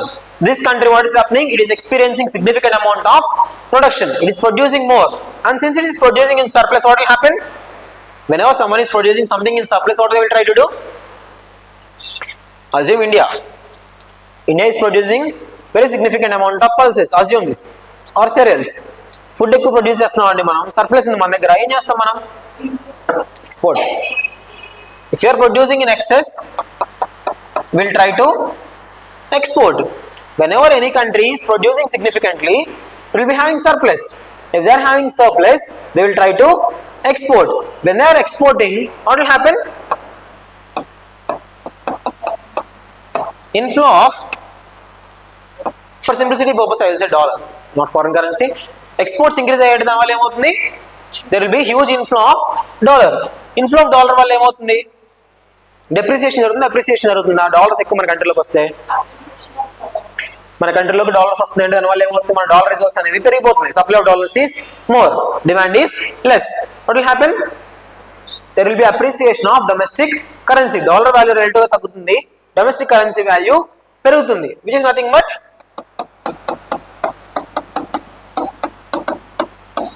ఇదే కదా జరిగేది. China, it started growing significantly because of various political, geopolitical reasons. Because of this, production started significantly rise. Since there is huge production, it has huge opportunity to export. There are a lot of countries which are willing to import this. Since they are exporting more, there is huge inflow of dollars, and because of this huge inflow of dollars, there is appreciation of currency. How this appreciation will impact exports? Appreciation వల్ల exports ఏమవుతాయి, imports ఏమవుతాయి. Appreciation వల్ల exports ఏమవుతాయి, imports ఏమవుతాయి. First topic depreciation చెప్పినప్పుడు చెప్పాను consequences. Appreciation జరిగింది అనుకోండి, for example $1 is some 10, assume 10 renminbi. Assume $1 is equal to 10 renminbi. Now appreciation means what will happen? $1 will only become, assume some 5 renminbi. Appreciation అంటే ఇదే కదా, ఇదివరకు $1 10 renminbi ఉండేది, ఇప్పుడు $1 ఏమవుతుంది, 5 renminbi అయింది. ఇదే కదా అప్రిసియేషన్ అంటే. ఇలా అప్రిసియేషన్ అప్పుడు మీరు ఒక exporter, assume your self as an exporter. You are exporting, and since export will only deal with foreign currency. Since you are speaking about exports, it only deals with foreign currency. వాళ్ళు domestic కరెన్సీలు export చేయరు. వాళ్ళు ఎలా export చేస్తారు, డాలర్స్లో export చేస్తారు. మీరు ఒక exporter, మీరు ఎక్స్పోర్ట్ చేసినప్పుడు మీరు ఎంఆర్పీ ఎలా సెట్ చేస్తారు, డాలర్స్లో సెట్ చేస్తారు. మీరు ఏం చేస్తారంటే మొన్న ఒక టాయ్ని ఎక్స్పోర్ట్ చేశారు, అప్పుడు మీకు ఏం చేస్తారు, వాళ్ళు $1 పే చేశారు. ఈ $1 మీరు తీసుకెళ్లి బ్యాంకులో ఇస్తే మీకు ఎంత ఇచ్చారు, 10 renminbi ఇచ్చారు. మీకు మీ ఛానల్ ఉన్నారనుకోండి, అజ్యూమ్ 10 renminbi ఇచ్చారు మీకు. ఓకే, ఇవాళ వచ్చారు మీరు $1 5 renminbi అయింది. మీరు అదే టాయ్ని మీరు ఎక్స్పోర్ట్ చేశారు. ఇవాళ మీరు బ్యాంక్ వాళ్ళ దగ్గరికి వెళ్తే వాళ్ళు ఎంత ఇస్తారు, 5 renminbi ఇచ్చారు. మొన్నటి వరకు ఎంత ఇచ్చారు, 10 ఇచ్చారు. అప్రిసియేషన్ వాళ్ళు ఎంత ఇస్తున్నారు, 5 ఇస్తున్నారు. దీనివల్ల మీ ప్రాఫిట్స్ పెరుగుతాయా తగ్గుతాయా? మీ ప్రాఫిట్స్ అనేవి బాగా తగ్గుతాయి, ఇంకా లాస్లోకి వెళ్తారు మీరు చెప్పాలంటే. సో దీనివల్ల మీకు ఇన్సెంటివైజింగ్గా ఉంటుంది ఎక్స్పోర్ట్ చేద్దామని చెప్పేసి. So exports are going to decrease. Exports are going to decrease. ఎప్పుడైతే అప్రిసియేషన్ జరిగిద్దో దానివల్ల ఏమవుతుంది, ఎక్స్పోర్టర్స్కి ఇదివరకు వచ్చే అంత అమౌంట్ రావట్లేదు కాబట్టి వాళ్ళకి ఇన్సెంటివైజింగ్గా ఉండదు. సో ఎక్కువ ఎక్స్పోర్ట్ చేద్దామని వాళ్ళకి అనిపించదు. కానీ ఎక్స్పోర్ట్ చేయకపోతే గ్రోత్ పెరిగిద్దా? కంట్రీ సాచురేట్ అయిపోయింది, వాళ్ళకి కావాల్సింది వాళ్ళు ప్రొడ్యూస్ చేసుకుంటున్నారు, అంతేకాకుండా సర్ప్లస్ ప్రొడ్యూస్ చేస్తున్నారు, అందుకే ఎక్స్పోర్ట్ చేస్తున్నారు. ఇప్పుడు ఎక్స్పోర్ట్ చేయడానికి స్కోప్ లేదు. దీనివల్ల ప్రొడక్షన్ ఏమైపోతుంది, తగ్గిపోతుంది. మ్యానుఫ్యాక్చరింగ్ ఏమైపోతుంది, తగ్గిపోతుంది. అన్ఎంప్లాయ్మెంట్ ఏమవుతుంది, ఇంక్రీజ్ అవుతుంది. ఇలాంటి సిచ్యువేషన్ రావాలని ఏ కంట్రీ అయినా కోరుకుంటాయా? ఖచ్చితంగా కోరుకో. సో దీనివల్ల ఏమవుతుంది, వాళ్ళ ఎక్స్పోర్ట్ మళ్ళీ పెంచుకుందామని ట్రై చేస్తారు. ఎప్పుడైతే కంట్రీ గ్రో అవుతుందో, కంట్రీ ప్రొడక్షన్ ఎక్కువ అవుతుందో ఎక్స్పోర్ట్ చేస్తారు. ఎప్పుడైతే ఎక్స్పోర్ట్ చేస్తారో వాళ్ళ కంట్రీకి హ్యూజ్ ఇన్ఫ్లో ఆఫ్ డాలర్స్ వస్తాయి. ఎప్పుడైతే హ్యూజ్ ఇన్ఫ్లో ఆఫ్ డాలర్స్ వచ్చాయో దానివల్ల రిలేటివ్గా వాళ్ళ కంట్రీ యొక్క కరెన్సీ అనేది అప్రిషియేట్ అవుతుంది. బట్ అప్రిసియేషన్ అనేది it is not liked by exporters, ఎందుకంటే వాళ్ళకి లాస్ వస్తాయి, వాళ్ళకి ఇదివరకు వచ్చే అమౌంట్ రావట్లేదు. Because of this production will decrease, employment will decrease, poverty situation will rise. ఇలాంటి సిచ్యువేషన్ ఏ కంట్రీ రావాలని కోరుకోదు. సో ఏం చేస్తారు అప్పుడు వాళ్ళు, మళ్ళీ ఎక్స్పోర్ట్స్ని పెంచుదామని ట్రై చేస్తారు. అలా పెంచాలంటే ఏం చేయాలి, ఎక్స్పోర్ట్స్ దేనివల్ల తగ్గుతున్నాయండి, అప్రిసియేషన్ వల్ల కదా తగ్గేది. ఇప్పుడు అప్రిసియేషన్ వల్ల ఎక్స్పోర్ట్స్ తగ్గుతున్నాయి కాబట్టి మళ్ళీ రీగెయిన్ అవ్వాలంటే వాళ్ళు ఏం చేస్తారు, అప్రిసియేషన్ జరగనివ్వకుండా చూసుకుంటారు. సో దీనివల్ల ఏమవుతుందంటే what China started doing was, since China want to continue as manufacturing hub for lot of years, but what is happening, China's currency is appreciating, which is not in the likeness to China's economic policy. So what China started doing was, China started devaluating its own currency. మాకు appreciation వద్దు, appreciation జరగకూడదు, appreciation జరిగితే మా country manufacturing అనేది పడిపోతుంది అనే ఒక ఆలోచనతో చైనా ఏం చేసింది, they started devaluating its currency. So it's not a new term because you studied NCERTs మీరు చదివారని assumption తో నేను టీచ్ చేస్తాను కాబట్టి devaluating మీ కొత్త టర్మ్ కాదు. But most of you, even though you studied, sometimes there is a tendency to forget because you are all our aspirants. I will say what is the devaluation. Depreciation is a market determined process in which domestic currency value is getting decreased relative to foreign currency, right? So the same process, domestic currency value is going to be decreased compared to foreign currency but devaluating depreciation కి తేడా ఏంటి అంటే devaluation is government pushed process, that means government intervened process. Devaluation ఏమవుతుంది, central bank కానీ government కానీ interfere అయ్యి కావాలని చెప్పేసి డొమెస్టిక్ కరెన్సీ వాల్యూని డిక్రీజ్ చేస్తాయి. అర్థమవుతుందండి. డెప్రిసియేషన్ ఏం జరుగుతుంది, మార్కెట్ ఫోర్సెస్ చూసేసుకుంటాయి సప్లై డిమాండ్. బట్ ఇక్కడ ఏమవుతుంది, government intervention central bank intervention వల్ల డొమెస్టిక్ కరెన్సీ వాల్యూ అనేది డిక్రీజ్ అవుతుంది. So what China started doing was China started devaluating its currency. ఇలా డివాల్యుయేట్ చేయడం వల్ల ఏమవుతుంది, డివాల్యుయేట్ చేయడం వల్ల వాళ్ళ కంట్రీ కరెన్సీతో కంపేర్ చేసుకుంటే ఫారెన్ కరెన్సీ వాల్యూయే ఎక్కువ ఉంటుంది. సో ఇప్పుడు దీనివల్ల ఏమవుతుంది, exporters will be incentivise to export more and more. China's exports అనేవి పెరిగితే మ్యానుఫ్యాక్చరింగ్ అనేది బాగా సిగ్నిఫికెంట్ గా గ్రో అవుతుంది. అర్థమవుతుందా. బట్ దీనివల్ల నెగిటివ్ గా ఇంపాక్ట్ అయ్యేది ఎవరు, ఈ డివాల్యుయేషన్ పాలసీ ఫాలో అవుతున్నారు కాబట్టి China economy is growing. But ఇలా చేయడం వల్ల చైనా ఏమవుతుంది అంటే డాలర్స్ ఉన్నాయి కదా, డాలర్ వాల్యూ పెరిగిపోతుంది. డాలర్ వాల్యూ పెరిగిపోతుంది అంటే ఆ కరెన్సీ అప్రిషియేట్ అవుతున్నట్టే కదా, dollar currency is getting appreciated. ఇప్పుడు వాళ్ళ దగ్గర మ్యానుఫ్యాక్చరింగ్ జరుగుద్దా, వాళ్ళ దగ్గర మ్యానుఫ్యాక్చరింగ్ ఏమవుతుంది, డిక్రీజ్ అయిపోతుంది. వాళ్ళ దగ్గర మ్యానుఫ్యాక్చరింగ్ డిక్రీజ్ అయిపోతే వాళ్ళ జీడిపి ఏమైపోతుంది, తగ్గిపోతుంది. వాళ్ళకి అన్ఎంప్లాయ్మెంట్ సిచ్యువేషన్ అనేది అగ్రివేట్ అవుతుంది. అవునా కదా. ఏ కంట్రీకి అన్ఎంప్లాయ్మెంట్ సిచ్యువేషన్ అనేది not welcome. So what they will try to do, వాళ్ళు ఏం చేయాలి, ఇప్పుడు వీళ్ళకి అప్రిషియేషన్ జరుగుతుంది కాబట్టి వీళ్ళు ఏం చేశారండి, డివాల్యుయేట్ చేస్తున్నారు. డివాల్యుయేట్ చేయడం వల్ల ఏమైంది, వాళ్ళకి ఎక్స్పోర్ట్స్ బాగా ప్రమోట్ అవుతున్నాయి, వీళ్ళకి హ్యాపీగా ఉన్నారు, చైనా వాళ్ళు హ్యాపీగా ఉన్నారు. కాబట్టి దీనివల్ల ఇంపాక్ట్ ఎవరి మీద పడుతుంది, యుఎస్ మీద పడుతుంది. ఎందుకంటే వీళ్ళు డివాల్యుయేట్ చేయడం వల్ల యుఎస్ కరెన్సీ అప్రిషియేట్ అవుతుంది. యుఎస్ కరెన్సీ ఎప్పుడైతే అప్రిషియేట్ అయిందో వాళ్ళ ఎకానమీలో మ్యానుఫ్యాక్చరింగ్ తగ్గిపోతుంది, వాళ్ళ దగ్గర అన్ఎంప్లాయ్మెంట్ పెరిగిపోతుంది. సో దీనివల్ల వాళ్ళు ఇప్పుడు ఆలోచిస్తారు, వాళ్ళ థింకర్స్ ఏం ఆలోచిస్తారు, వాళ్ళ ఎకానమీస్ ఏం ఆలోచిస్తారు, మనం కూడా డివాల్యుయేట్ చేద్దాం.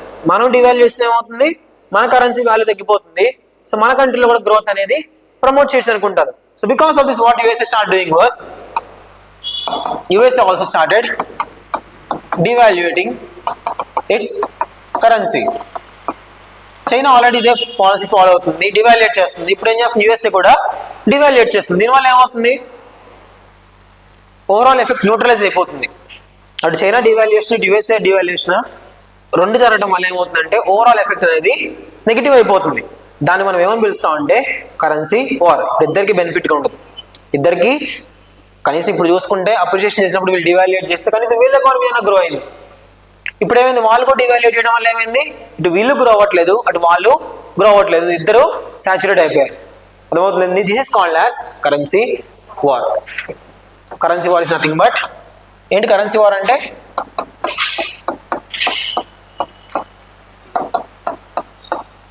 devaluation done by competing countries. Devaluation done by competing countries. ఒక టూ కంట్రీస్ ట్రేడ్లో ఇన్వాల్వ్ అయినప్పుడు ఇద్దరు వాళ్ళ బెనిఫిట్ కోసం, సెల్ఫ్ బెనిఫిట్ కోసం, సెల్ఫ్ ఇంట్రెస్ట్ కోసం ఎప్పుడైతే డివాల్యుయేట్ చేయడం స్టార్ట్ చేస్తారో overall effect will become neutralized and slowly currency wars will start. అర్థమవుతుందండి. So currency war is nothing but competitors devaluation, which is a term related to depreciation of currency. And ఇలా currency war జరగడం వల్ల ఏమవుతుంది, ఇద్దరు competitive గా డివాల్యుయేట్ చేసుకుంటున్నారు. ఇప్పుడు ఏమైంది, వాళ్ళ కంట్రీ వాళ్ళు వీళ్ళ కంట్రీ మీద రెస్ట్రిక్షన్స్ ఇంపోజ్ చేస్తారు, వీళ్ళ కంట్రీ వాళ్ళు వాళ్ళ కంట్రీ మీద రెస్ట్రిక్షన్స్ ని ఇంపోజ్ చేస్తారు, which we are currently calling as tariffs. One country will start imposing tariffs on other country and retaliate that the other country also is going to do the same. In this what will happen, effect అయ్యేది ఎవరు, ఇలా countries ఒకరికొకరు tariff impose చేసుకోవడం వల్ల effect అయ్యేది ఎవరు, trade అండి effect అయ్యేది. This is situation of trade wars. Countries which are competing to grow, they will try to do certain things in their own self-interest, which will act as backlash for the competing country, leading to both the countries stuck in a spiral called as currency and trade wars. And this is the major consequence of depreciation also.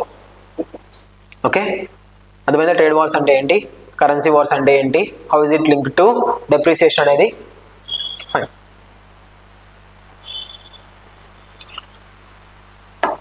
So ఇక్కడ అయిపోలేదు, ఇంకా depreciation concept ఇంకా ఉంది. కాకపోతే not directly link to depreciation, but how to overcome this kind of situations and how to stabilise our countries forex reserves. ఆ కాంటెక్స్ట్లో మనం internationalisation of rupee అనే కాన్సెప్ట్ని డిస్కస్ చేస్తాం. So will continue that topic in the next class. So today will finish this. So by now you might be able in a position to understand that economy is a hugely interrelated and interconnected subject. Understanding one topic is definitely not going to be adequate or sufficient. In order for you to have a eagle's eye view or bird's eye view, you should be in a position to have conceptual clarity related to especially NCERT topics. And this rapid revision course, how it is going to be helpful for you is, we are going to do the dirty work and we will try to interconnect all the topics, and we will try to help you analyze the previous year's questions in such a way that at the examination hall you will not be facing any kind of complexity to interconnect the topics, and you will be in a position to easily answer the questions. Thank you so much. We will continue from here on.